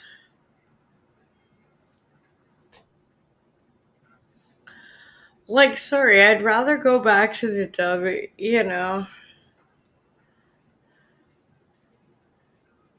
I'd rather deal with MMA and people are just gonna punch each other out than deal with like all the head games. At least you know what's gonna happen in the ring. Meanwhile, in the House of Commons, and he is beautiful wild card, like beautiful wild card. We needed this, and we needed some of these people just to because Christina Freeland's there, and she's not even wearing a Canadian. She's like propped in the middle and wearing her little skirt and just being like, and I'm just like, could you wear pants for once in your life, woman? It's gross. Nobody wants to see that.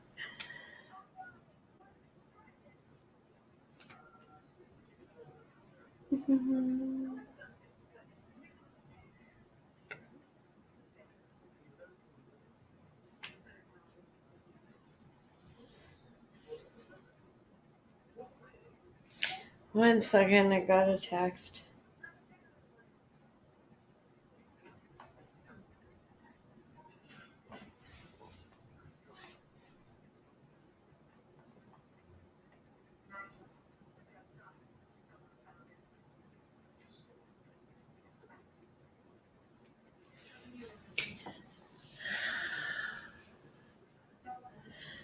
Yeah, and when a guy serves it raw and hard, gotta respect that.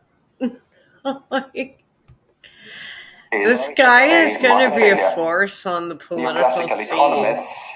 Think outside of the box. When the model fails, there have been protests in Argentina over all of this. The dilemma faced by the neoclassical model is that they say they wish to perfect the functioning of the market by attacking what they consider to be failures. But in so doing, they don't just open up the doors to socialism, but also go against economic growth.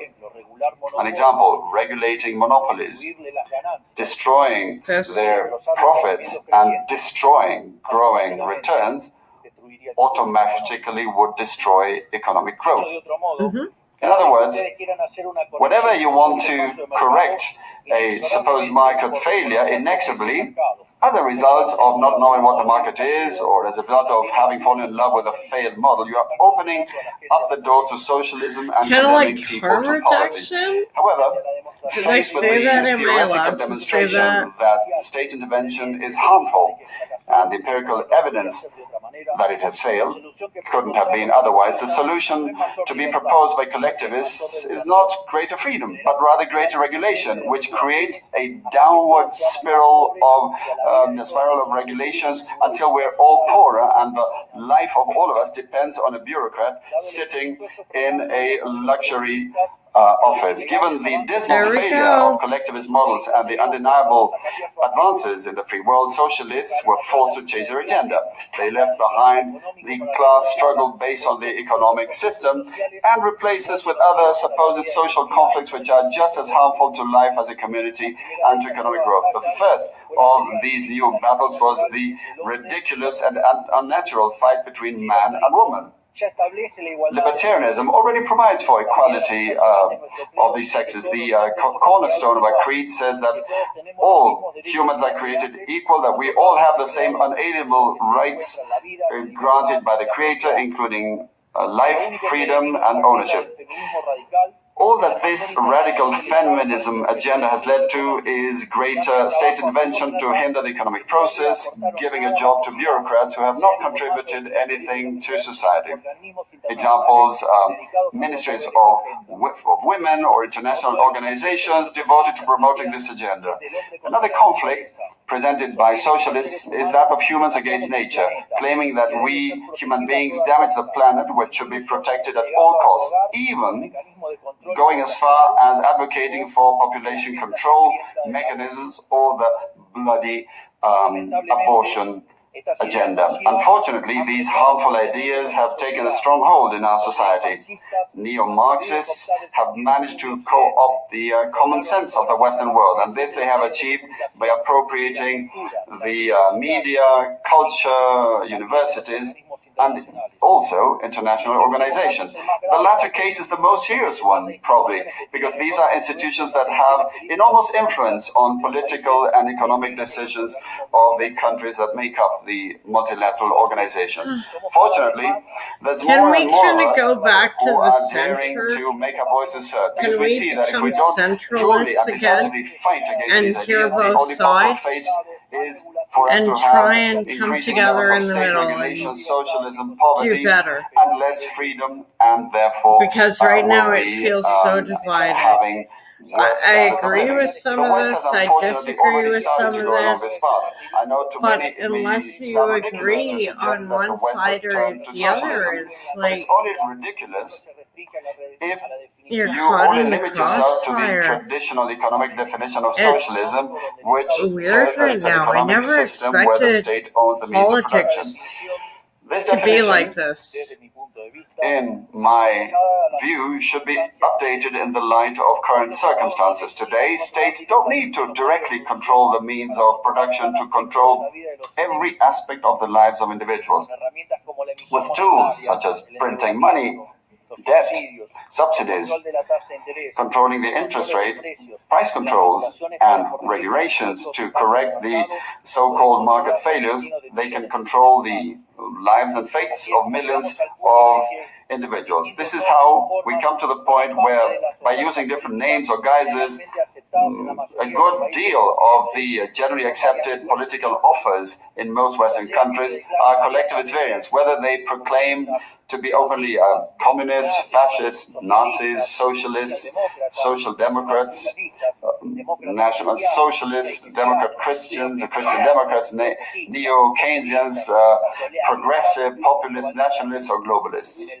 At bottom, there are no major differences. They all say that the state should steer all aspects of the lives of individuals. They all defend a model contrary to that one which led humanity to the most spectacular progress in its history.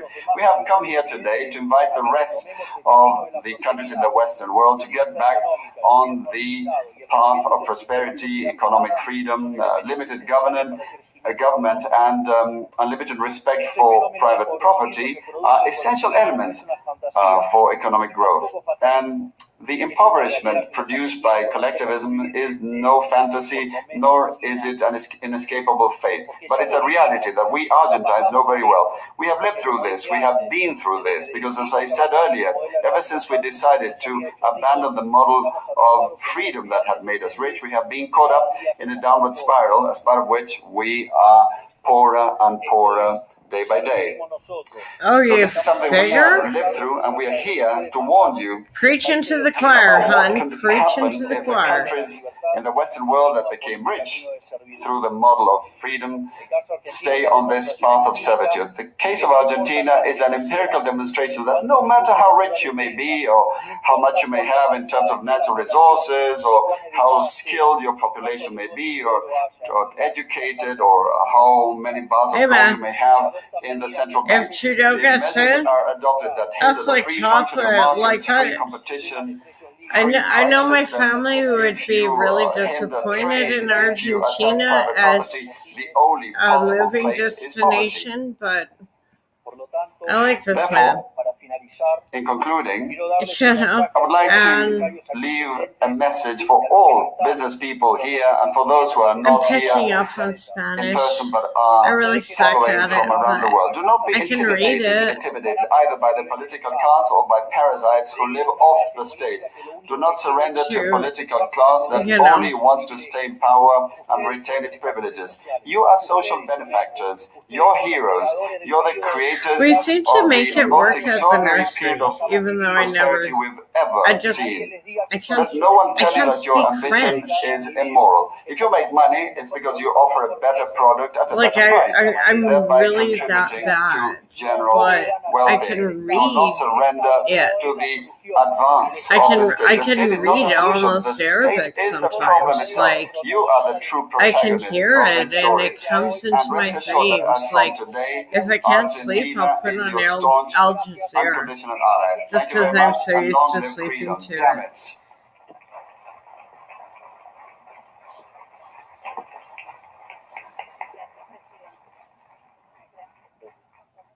That was an epic historical speech.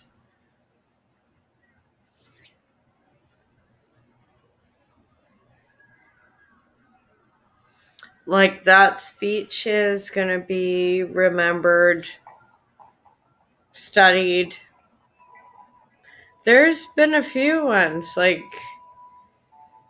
this economic forum is not one like. Okay, why is this not shuffling? Oh, it's full screen. Oh, no, don't. Okay.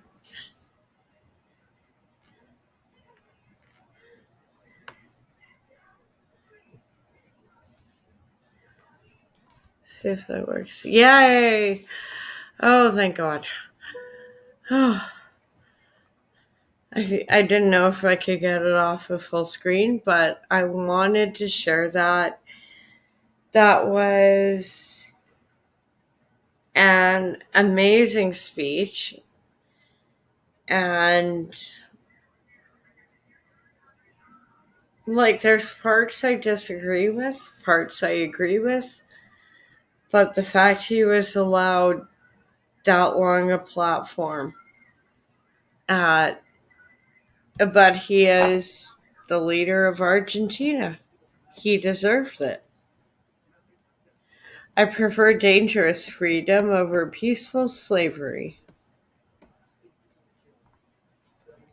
Kinda.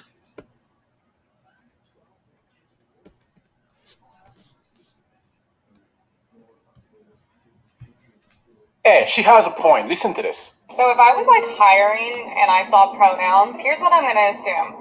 I'm going to assume you're obviously very liberal. So I'm going to assume you're one of those people that is super far left. Yep. Hey, I'm going to assume you're not a very hard worker.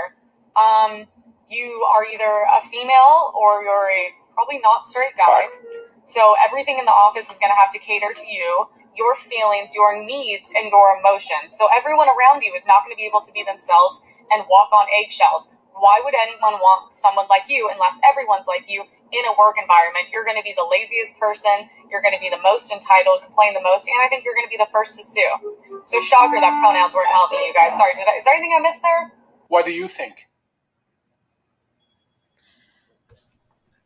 Yeah, I kind of actually agree with that one. I don't know. Are you like even allowed to say that? I'm gonna animate her. I'm gonna do something, but this chick is nuts. But I've actually felt I got like there at 1 this in p.m. ready to stores. work. I made sure to go above and beyond for my customers. Do you know where the Stanley Cups are? Oh yeah, they're over here. And here's a $20 gift card. Why? For what? I want to help my customers out. That's where they're supposed to be at, but She actually like makes the it bathroom was look. really dirty, but don't worry, I fixed it. I organized the clothes, emptied the trash cans, and got more gift cards to give away to my loyal customers. Yeah. Thank you. Yeah. Are you sure? Yep. I found misplaced items and put them back where they belong. Employees and security guards kept walking past me, but I blended right in. I found this cart and I started stalking everything off of it. Another employee saw me, but he didn't care because he thought I worked there. We finished the cart together. Yeah, he finished the cart with her. Customers more stuff. That's so cute. That's actually really, really cute. I know that. I cleaned up some more stuff. I think I saved Target's company today, so my work day is over. I spent 8 hours working at Target for free, and it was the happiest day of my life. Okay, most people wouldn't think of retail like that, but it can be that fun. And the fact, like, the other employee, like, okay, this one was hilarious. So, yeah. Ask us about our new valet parking. Just wait for it. Snowbanks.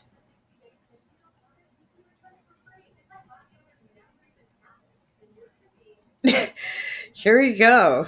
Like deluxe parking right there. Deluxe parking. And I mean it's a quality ad. So you're I almost think they did it as a prank, but at the same time it's like accidents happen. Like, yeah, you can make it up.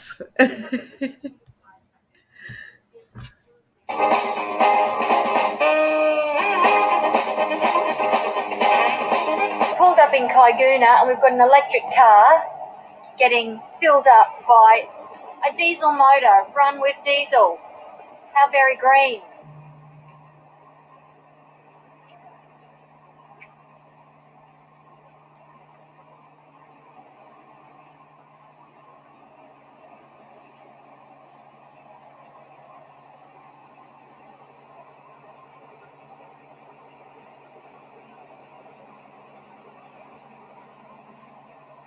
The electric mini digger, zero emissions, got all the power of a normal mini digger. Battery ran out after being fully charged after 2 hours. It takes 8 hours to charge it up with this big generator. Zero emissions. My ass.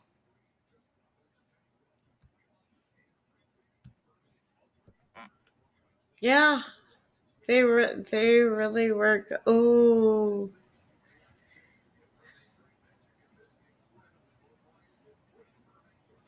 Yeah, Freeland was warned about a mass housing crisis by immigration and vice versa, and she's just nuts. Okay, this one is also nuts.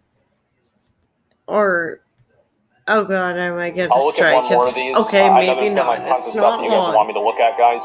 It's gonna take some time for.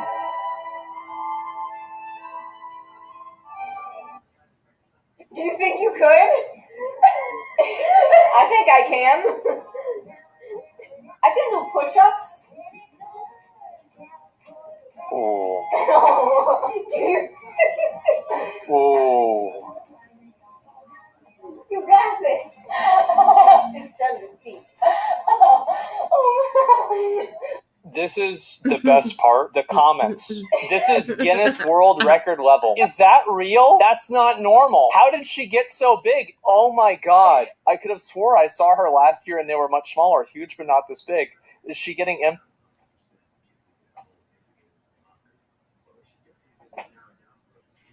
Some of them self-inject. Like, they get to a point, they just fill them up like reverse milk bags. It's, like, disturbing. I don't know. But, hey, whatever floats your boat.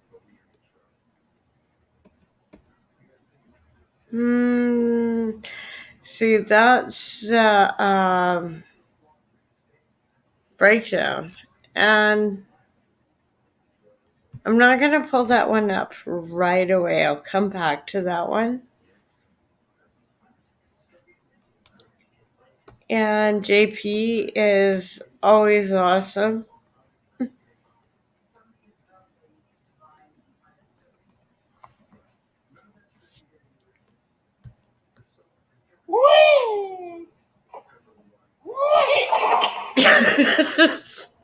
Ladies, let this be a lesson to you. While we do understand that you're trying to empower us to allow us See, I to be needed projects on our something own, happy. you have to remember that men are nothing more than a child trapped in a, well, gorilla's body with all the physical capabilities to put ourselves in a precarious position, even if it is to our own detriment, especially if it gets a laugh out of someone else. So, in the future, when you see us doing something, well, stupid, do us a favor. Please don't hold the phone for us and film it, to our own detriment, of course. Please treat us like any other toddler you've seen in this world, and immediately stop us for our own safety, of course. Maybe. It goes both ways, darling. Oh no, he actually has his wife starting. Oh no, don't do that. Don't do that. There we go. Okay, now it's behaving. No, his wife actually, and she's really hot. I mean, I'm like,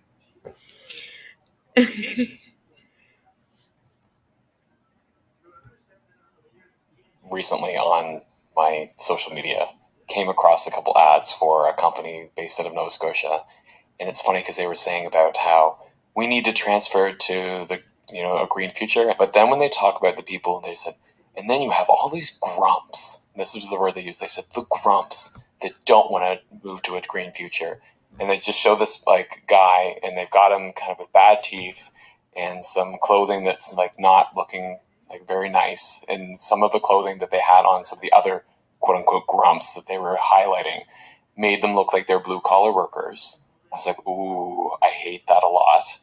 That elitism that they're trying to push, and then they just like this, like they're just arms crossed, and they're upset, and they're grumpy, and they're just stick in the mud, and they don't know anything, and they're dumb, and they're lower than you because they don't agree with you, and I hate that.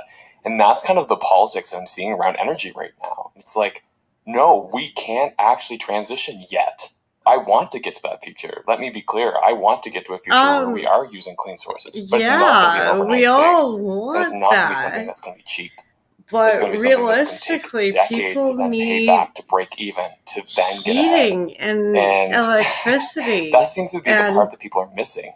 And I hate when I see these like government if ads they're and some of these rolling green company ads, because they're making money off of us because of all transitioning to these their future.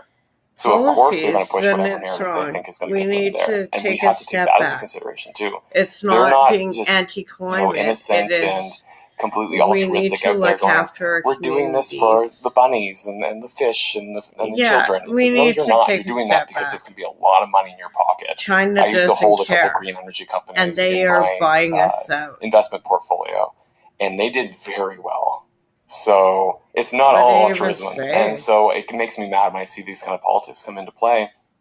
When you have a government that's left-leaning, like Rachel Notley, who signs away billions of dollars in contracts, and it's all like, this is for the common good. It's like, yeah, but somebody's still making money at the end of the day on this. And I'm not against people making money, but at the same time, we need to recognize that. So to call people out and say that they're not on board or they're dumb or to try and classify a group of people like they were depicting in these ads as, being beneath you because they disagreed with you, like that to me just set me on fire. I was so mad. Well, it goes back to something I wasn't planning to talk about in this A show, but I think it goes well into it, where, during the break, there was a huge hubbub about one of Pierre Poilievre's rallies, where he may have been using a green screen, which we know wasn't the case. But they took an issue with the green screen, which is another issue. But there was one part of the speech that people got really upset about, mainly on the left, was that the person who takes electricity from the sky and puts it through a copper wire, and they got all upset, like, he's an idiot. That's not how electricity is made, blah, blah, blah. And then he went on then to say in that very same speech about how there's these people in Ottawa, these angels that know better for your future. they know better than who you are, and they think they're better than you. They think they're more knowledgeable than you, and he kind of created that that more so populist perspective, right? Yeah. And those on the left were upset with that rhetoric of, oh, you mean people that are like doctors or like pilots, or and again, it's this, as you were saying, this elitism that's created, the blue collar versus the white collar. Yeah, that's sort of what I was trying to addressing, but I'm a little bit country and a little bit of rock and roll. I'm both, so maybe one day I can help be a better bridge between the worlds. Yeah, we welcome refugees, but find a box. Oh, this one was nuts.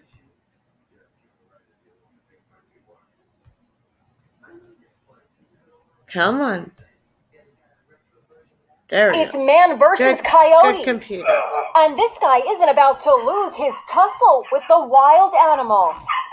Timothy Snipe was out in his yard in Mount Pleasant, South Carolina, with his pint-sized chihuahua named Roxy. Suddenly, Roxy noticed the coyote and ran right for it. What did you think when you first saw the coyote? I thought he was going to grab her and take her back in the woods. Despite wearing a bathrobe and slippers, he knew that unless he fought off the animal, Roxy was a goner. The animal fights back, biting Snipes multiple times. So he grabs the coyote by the tail. All this time, Roxy is yapping away. He actually jumped on me, and I fought him. And he actually bit me on my legs. Watch what happens next. Snipes carries him over to a garbage bin and drops him inside like trash. But look, you can see the lid of the bin moving as the coyote tries to escape. Animal control showed up to take the coyote away. Snipe is taking no chances. From now on, Roxy will be wearing this spiky harness that will make any coyote think twice before trying to chomp down on this feisty little gal.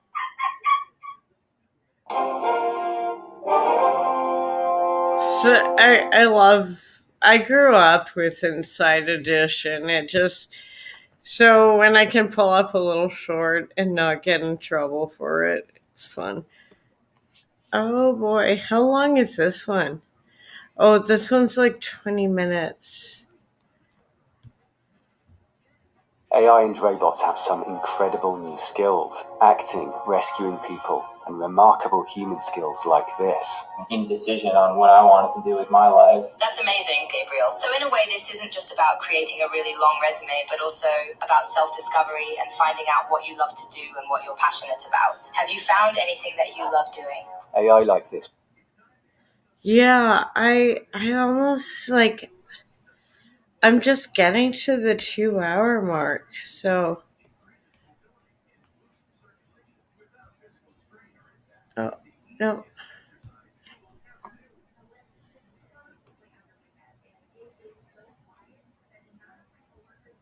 And that one's long. You can find the full one. I will probably not pull that one up on YouTube. You can find it.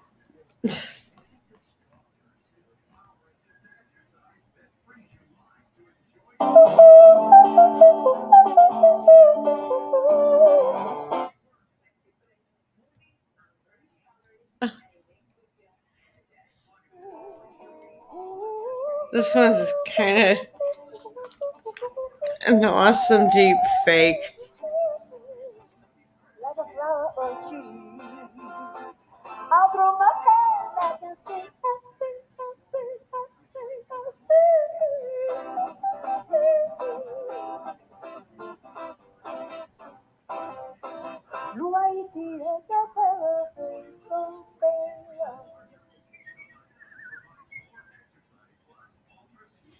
Yeah, that one was disturbing. I'm really sorry about this. Sometimes I pull them up.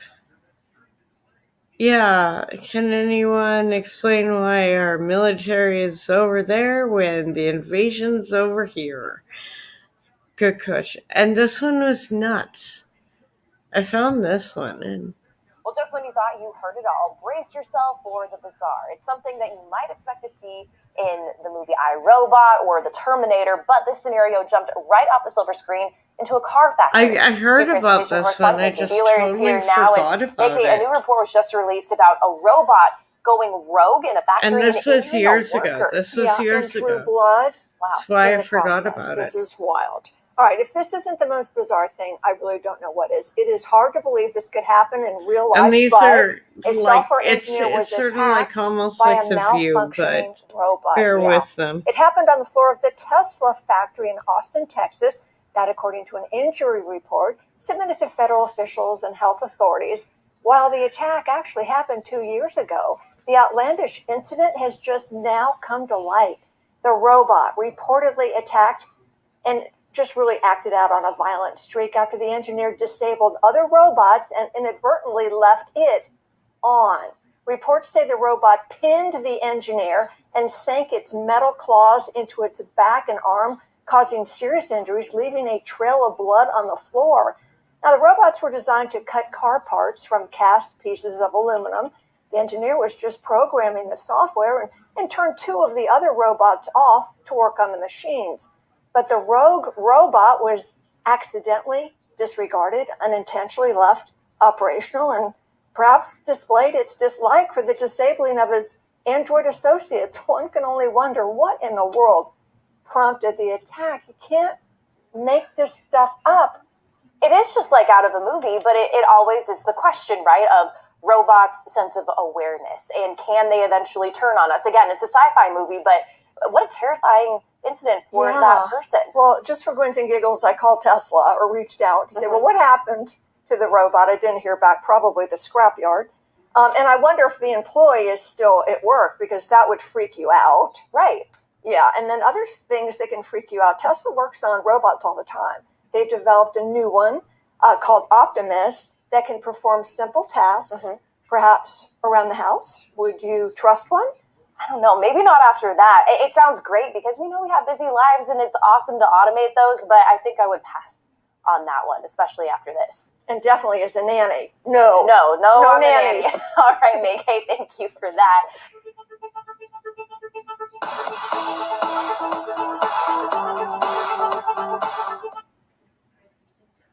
That was a really creepy one.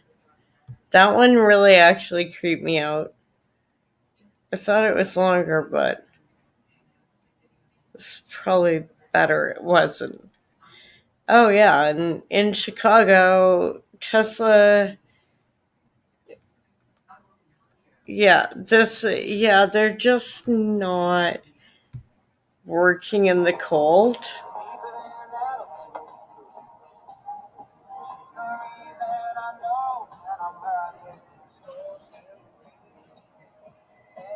I'll call Elon. He'll get you out. I'm not trying to troll. I just do. She's great. But this one was hilarious. I think this one...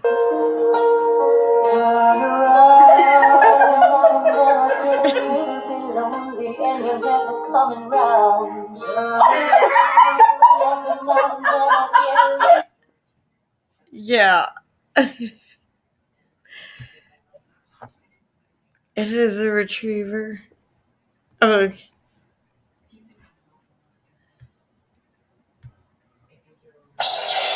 Disney just woke-ified Star Wars. It's about time that we had a woman come forward to shape the story in a galaxy far, far away. Yeah, that's a great idea, considering there's so many women watching Star Wars. You know what the last thing we need in a galaxy far, far away is? Radical woke feminism. That's probably why all those dudes moved to a galaxy far away in the first place. And what are you going to call this new all-female Star Wars? The Patriarchy Strikes Back? Return to the argument from 7 years ago? Look, if you're going to take Star Wars away from the boys, I'm going to stop standing up for you every time one of the boys wins a gold medal in women's basketball or whatever. Stop marketing everything to women. Women make less money than men. They probably can't afford a ticket to go see your stupid movie. Women want Stanley Cups and fuzzy socks, not your shitty reinterpretation of a sci-fi classic. Give Star Wars back. That's my offer. And if you don't like that, you can take your pink lightsaber and sit on it.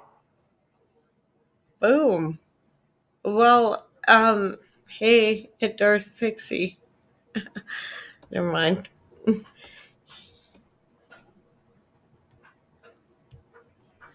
That's so sad.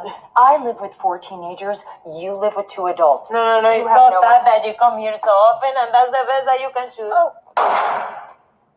Oh. And that's with pretty nails.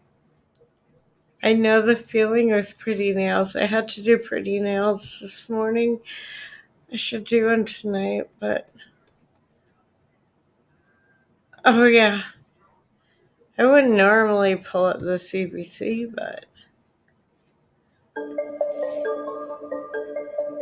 Just got out the shower. Taking my lab coat sledding. Alberta had an insane weekend. Just look at this bonkers weather map from Sunday. Temperatures in the minus 30s, minus 40s, smashing records up and down the province for this time of the year. And let's all spare a thought for the poor people in Keg River. It's a small farming community about a 7-hour drive northwest of Edmonton. They recorded a low on Sunday of minus 50.6. I'm only pulling up so minus much. 50. Yeah, okay. That just makes me cold. I'm gonna have to turn up my heat. Okay, all this artwork is just screwing up. And that stream just... Vin Diesel, Vin Electric. Oh yeah, this thread got fun with, the Canadian General Starter Pack. Yeah, that one Okay, I might be out of clips. Oh, no. This one's coming. Justin, you need to stop being an idiot. You are making me look like a goof. Uncle, tell me what to do. I told you many times, we need to do these things in an organized way. But Uncle, Freeland told me I was doing good. Freeland is making the fool out of you so she can get your job, you idiot. But what do I do, Uncle? I've only ever taught drama class before this gig. Your fancy pants socks and your clown circus ways brings too much attention. You need to stay low-key like me. Now if you'll excuse me, I've got places to be. Beam me up, transporter man. Right away, Captain.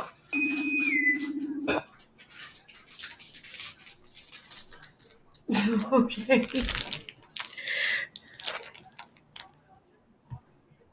If you're Canadian, you understand.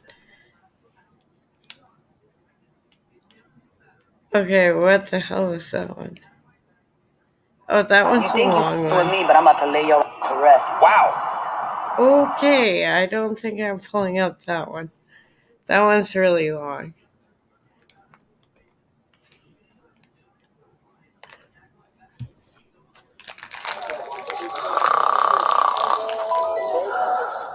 Oh my, was it all just a dream? It felt so real. I better get back to my tour group pronto. Goodbye, Egypt, you strange and wonderful place. It's time to head back to the US. Bud Light is heading back to the USA. Finally back in the US, I'll need to pick up some supplies at my favorite store, Target. I'm loving everything I see here. But wait, oh my, exactly what I've always wanted, a thong purse.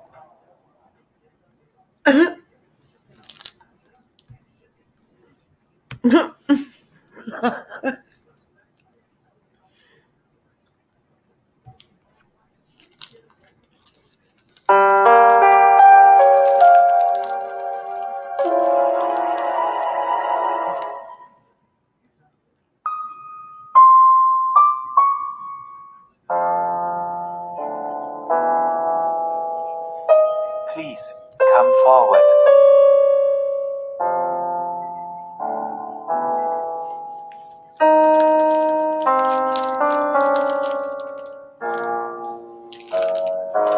May I have the password, please? Dingleberries. That's right. That is the password for admittance. But what is the password for the house?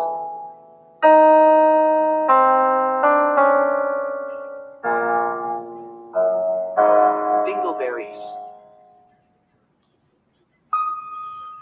No, it's not dingleberries, you idiot.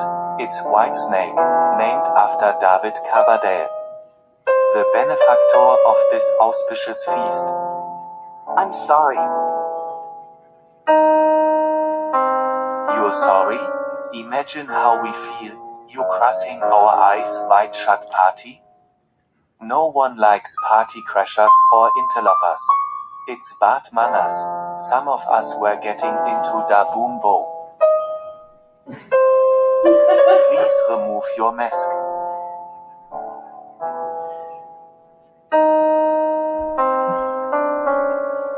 Ah, Justin. I should have guessed it was you again. If I told you once, I told you 100 times. This eyes wide shut parties are a note for children. But why does Macron get to come and I don't, Uncle? Macron has learned to not say stupid things while he's doing stupid things. This is not fair. Why can't I do the boom boom too?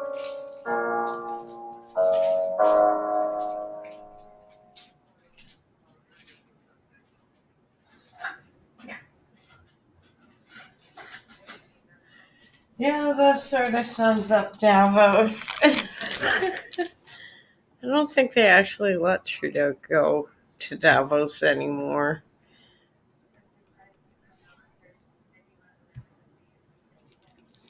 The CEO of United Airlines last month, the CEO, he announced of all the hiring for all the new pilots that are coming up this year, all the hiring for the new pilots, the main focus is going to be diversity.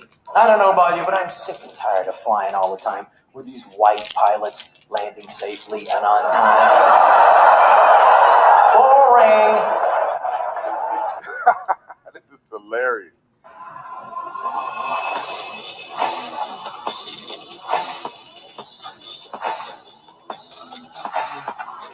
This video is brought to you by TatumStore.com. TatumStore.com gives you some of this Trump merch. Ladies and gentlemen, the proceeds or a portion of the proceeds from anything you buy that's one of these shirts that's Trump related. I'm going to donate those proceeds to Trump's presidential campaign. We'll show you evidence that we donate and everything. We ain't got to make it up. We will do a portion of the proceeds profit to Donald Trump's campaign. So when you buy it, you're not only getting the best merch in the United States of America, you're also supporting Trump. So like, subscribe to the channel, hit the bell so you get notifications anytime I go live, make a video. Y'all already know what to do.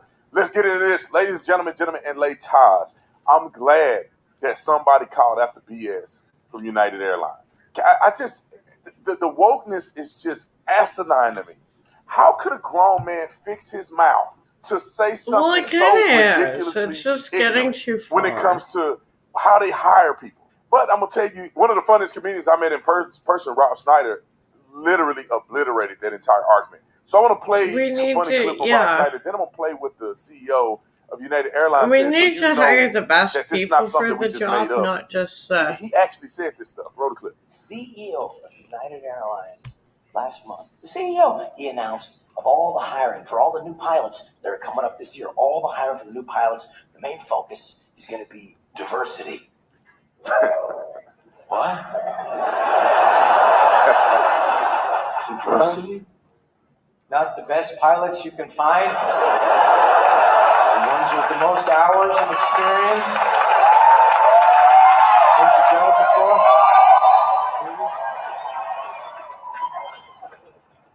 Nope, diversity.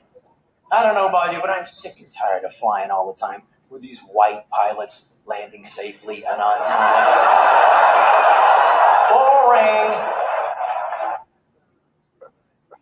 That dude is freaking hilarious. Now let's go to the CEO and see what he said in this interview. How is diversity and diversity targets working into the Aviation Academy? We have committed that 50% of the class of the classes will be women or people of color.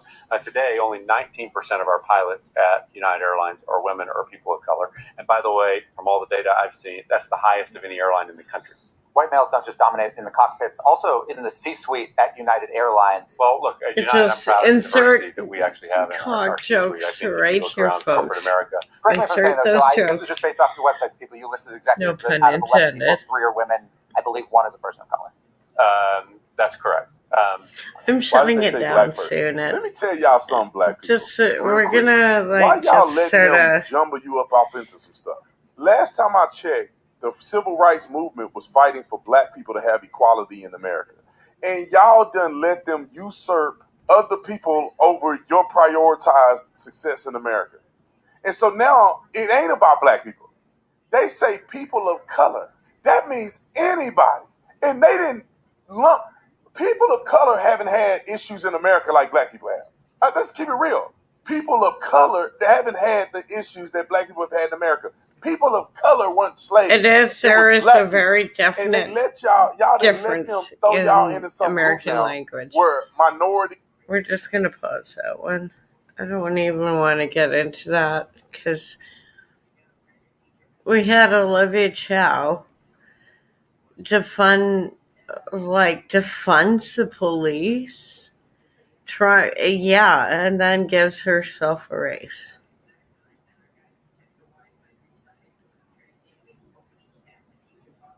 Yeah, she cut the police budget. I don't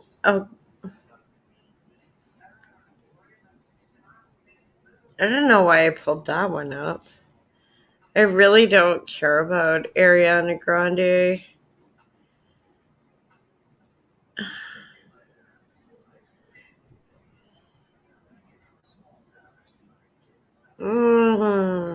How much time do I have? 15 minutes. That one's quick. Justin Trudeau is in Nunavut today to sign the devolution agreement between Okay, and walk Canada. right in, This will give Russia. Nunavut Sorry, the it ability just... to decide what happens with its own natural resources. Guess where those trade deals are going? Premier Justin Trudeau will visit Iqaluit on Thursday to sign a Nunavut devolution agreement with Premier PJ Akiguk and the Nunavut Tanagavik Incorporated And, President I have family up there. There's really not that many people up there. place in the afternoon, according It just... to Trudeau's public itinerary released by his office on Wednesday. And that will be followed by a news yeah, conference. it is what it is. We'll see how this Community plays out. celebration. But I can see Devolution is Nunavut federal possibly crown separating federal from government Canada and going or with any- Russia, any just of the because they'll give them provinces. better deals for Nunavut being about 25 years resources. haven't been created. They have been asking about Just Nunavut it have been could asking about happen. this process for a long time. The I hope I'm Conservatives almost wrong. gave it to them, but they were elected out of office. And then the process had to begin all over again. I need more The Liberals chocolate. who made the agreement in 19 are signing it now, and probably by the end of the parliamentary session, it will be passed. It still has to be passed in front of Parliament. Let's hope the NDP doesn't try to make it all about rich people again, like they are with the dentists.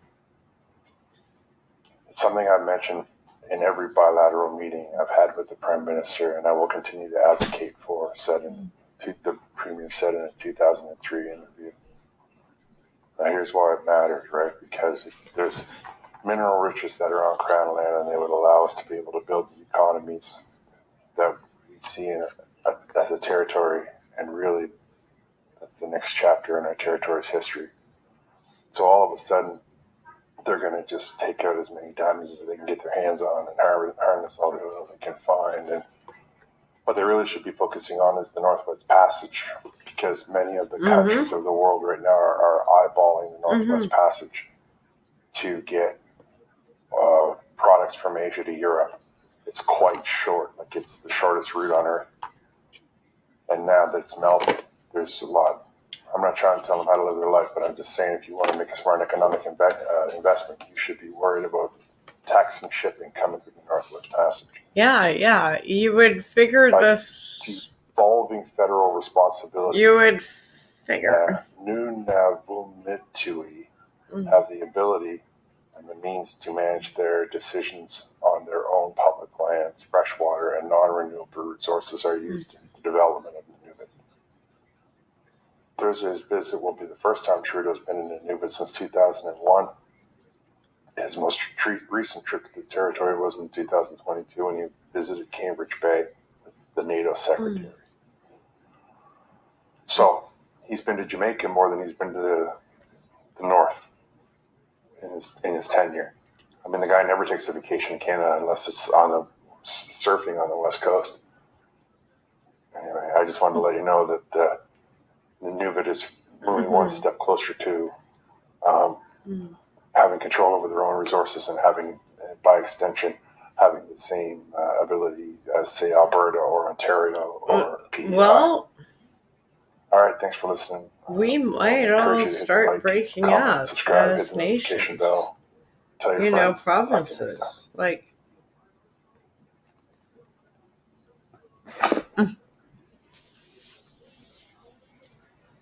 I mean, if it starts getting this close along the line, it's going to happen.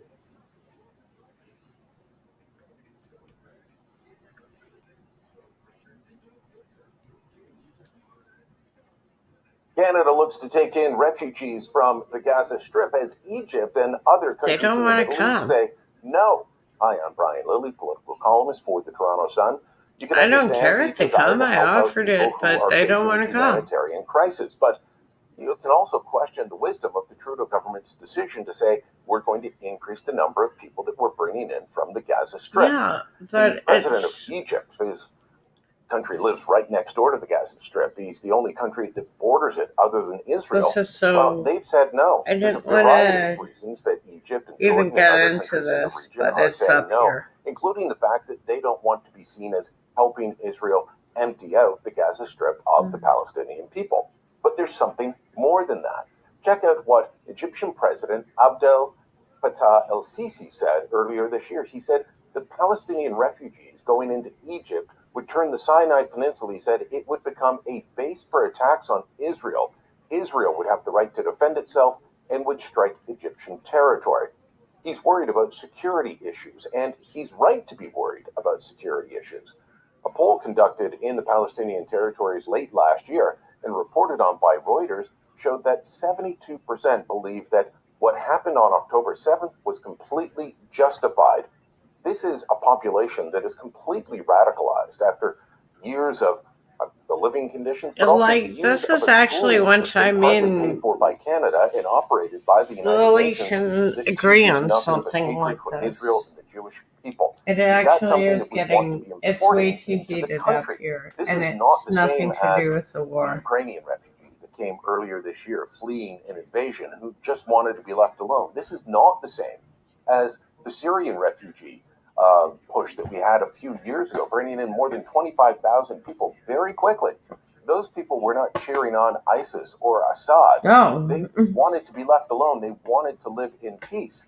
That can't be said for the population of Gaza, given what we know about the views. Like, that are I coming out am of not there. against It is a immigration. very real security concern. We already have Like, people I had a friend chanting in from support of Syria, terrorism on the so, streets of like, Toronto, her streets of or Vancouver, and her elsewhere. family And we want was, to they add to saw that what was problem happening by and bringing got in a up population before that isn't it in got line bad. with Canadian values after years and years of radicalization. You know, It's a but valid question to ask, and one we hope the government has answers for.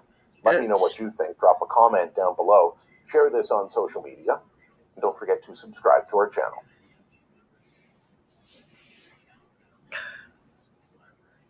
it's too late with this conflict. And I really hope I'm wrong once again. Sometimes you've seen so many, it's like, yeah, this is, oh yeah, oopsie daisy. Is this frustrating? Very frustrating. Tell me about that. I want Elon Musk to do something about this. Probably help us out. So electric vehicles may be the wave of the future, but a whole lot of owners are having trouble dealing with Chicago's bitter cold temperatures. Public charging stations have turned car graveyards over the past couple days. Dane Placco reports on the frustration and some tips from an auto expert. Nothing, no juice. It's still on 0%, and this is I like 3 think hours you're this morning screwed. being out here after they got here 8 hours yesterday. Tyree Beard was among the dozens of Tesla owners trying desperately to power up their cars at this Tesla supercharging station in Oak Brook. A scene mirrored with long lines and abandoned cars at scores of other charging stations around the Chicago area. Yeah, this is crazy. It's a disaster. Seriously. We got a bunch of dead robots out here. Dead robots. This is your car? Yeah. But it was no laughing matter to people like Kevin Sumrak, who landed at O'Hare last night to find his Tesla dead, forcing him to hire a flatbed tow truck to try to find a working charging station. So I can get back to Indiana. But you can't find one that's charging or working? Either working or doesn't have cars sitting, still plugged in. You've been here since when? 5 p.m. yesterday. So 20 hours or so. Yeah, about. Tesla did not respond to any of our emails or calls, but an automobile expert we talked to says there are some things that EV owners can do when it gets this brutally cold. It's moving anyway. Like any new technology, Dane, there's a learning curve. Mark Bielik of the Chicago Auto Trade Association says all EVs can have problems dealing with extreme cold and says it's important for drivers to hit their preconditioning button before Or they not charge have their an battery. EV. It's not plug and go. You have to precondition the battery, meaning that you have to get the battery up to the optimal temperature to accept the fast charge. We have had extraordinary cold, but is this acceptable? No, not at all. I mean, you pay a premium price for these Teslas. In Oak Brook, Dane Placco, Fox 32 Chicago. What a disaster that was. No kidding. Oh my goodness. And then it's so cold to have to abandon your car. You know? Yeah, especially, I mean, make sure you're prepared out there. My husband caught me just like last week. He says, you gotta have a coat in your car. And a blanket. And, Yes, yeah. just in case, because you never really know, right? All right, so temperatures out there today were very, very cold. We're dealing with the coldest air mass that we've been seeing in the last 5 years. Wow. To put that in perspective, yes.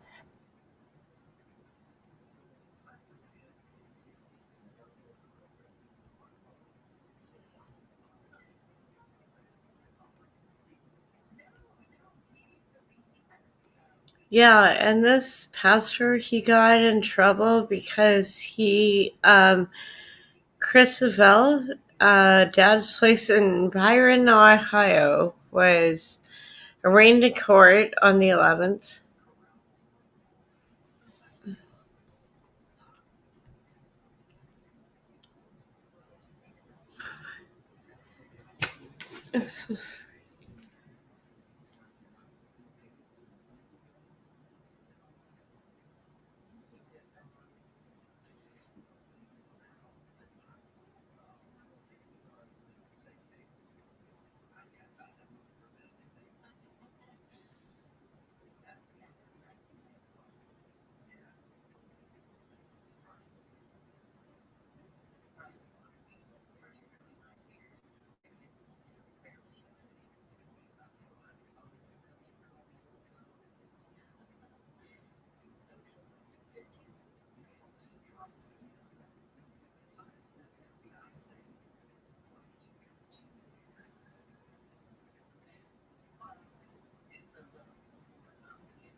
And yeah, sorry, just got a text. God, blonde moment, can't multitask. So he got arrested for opening up the church during cold weather. And he's like, and now he's in trouble with the bylaw because it's not supposed to be zoned for living or a shelter, but he's like, well, oh, this one is so sad.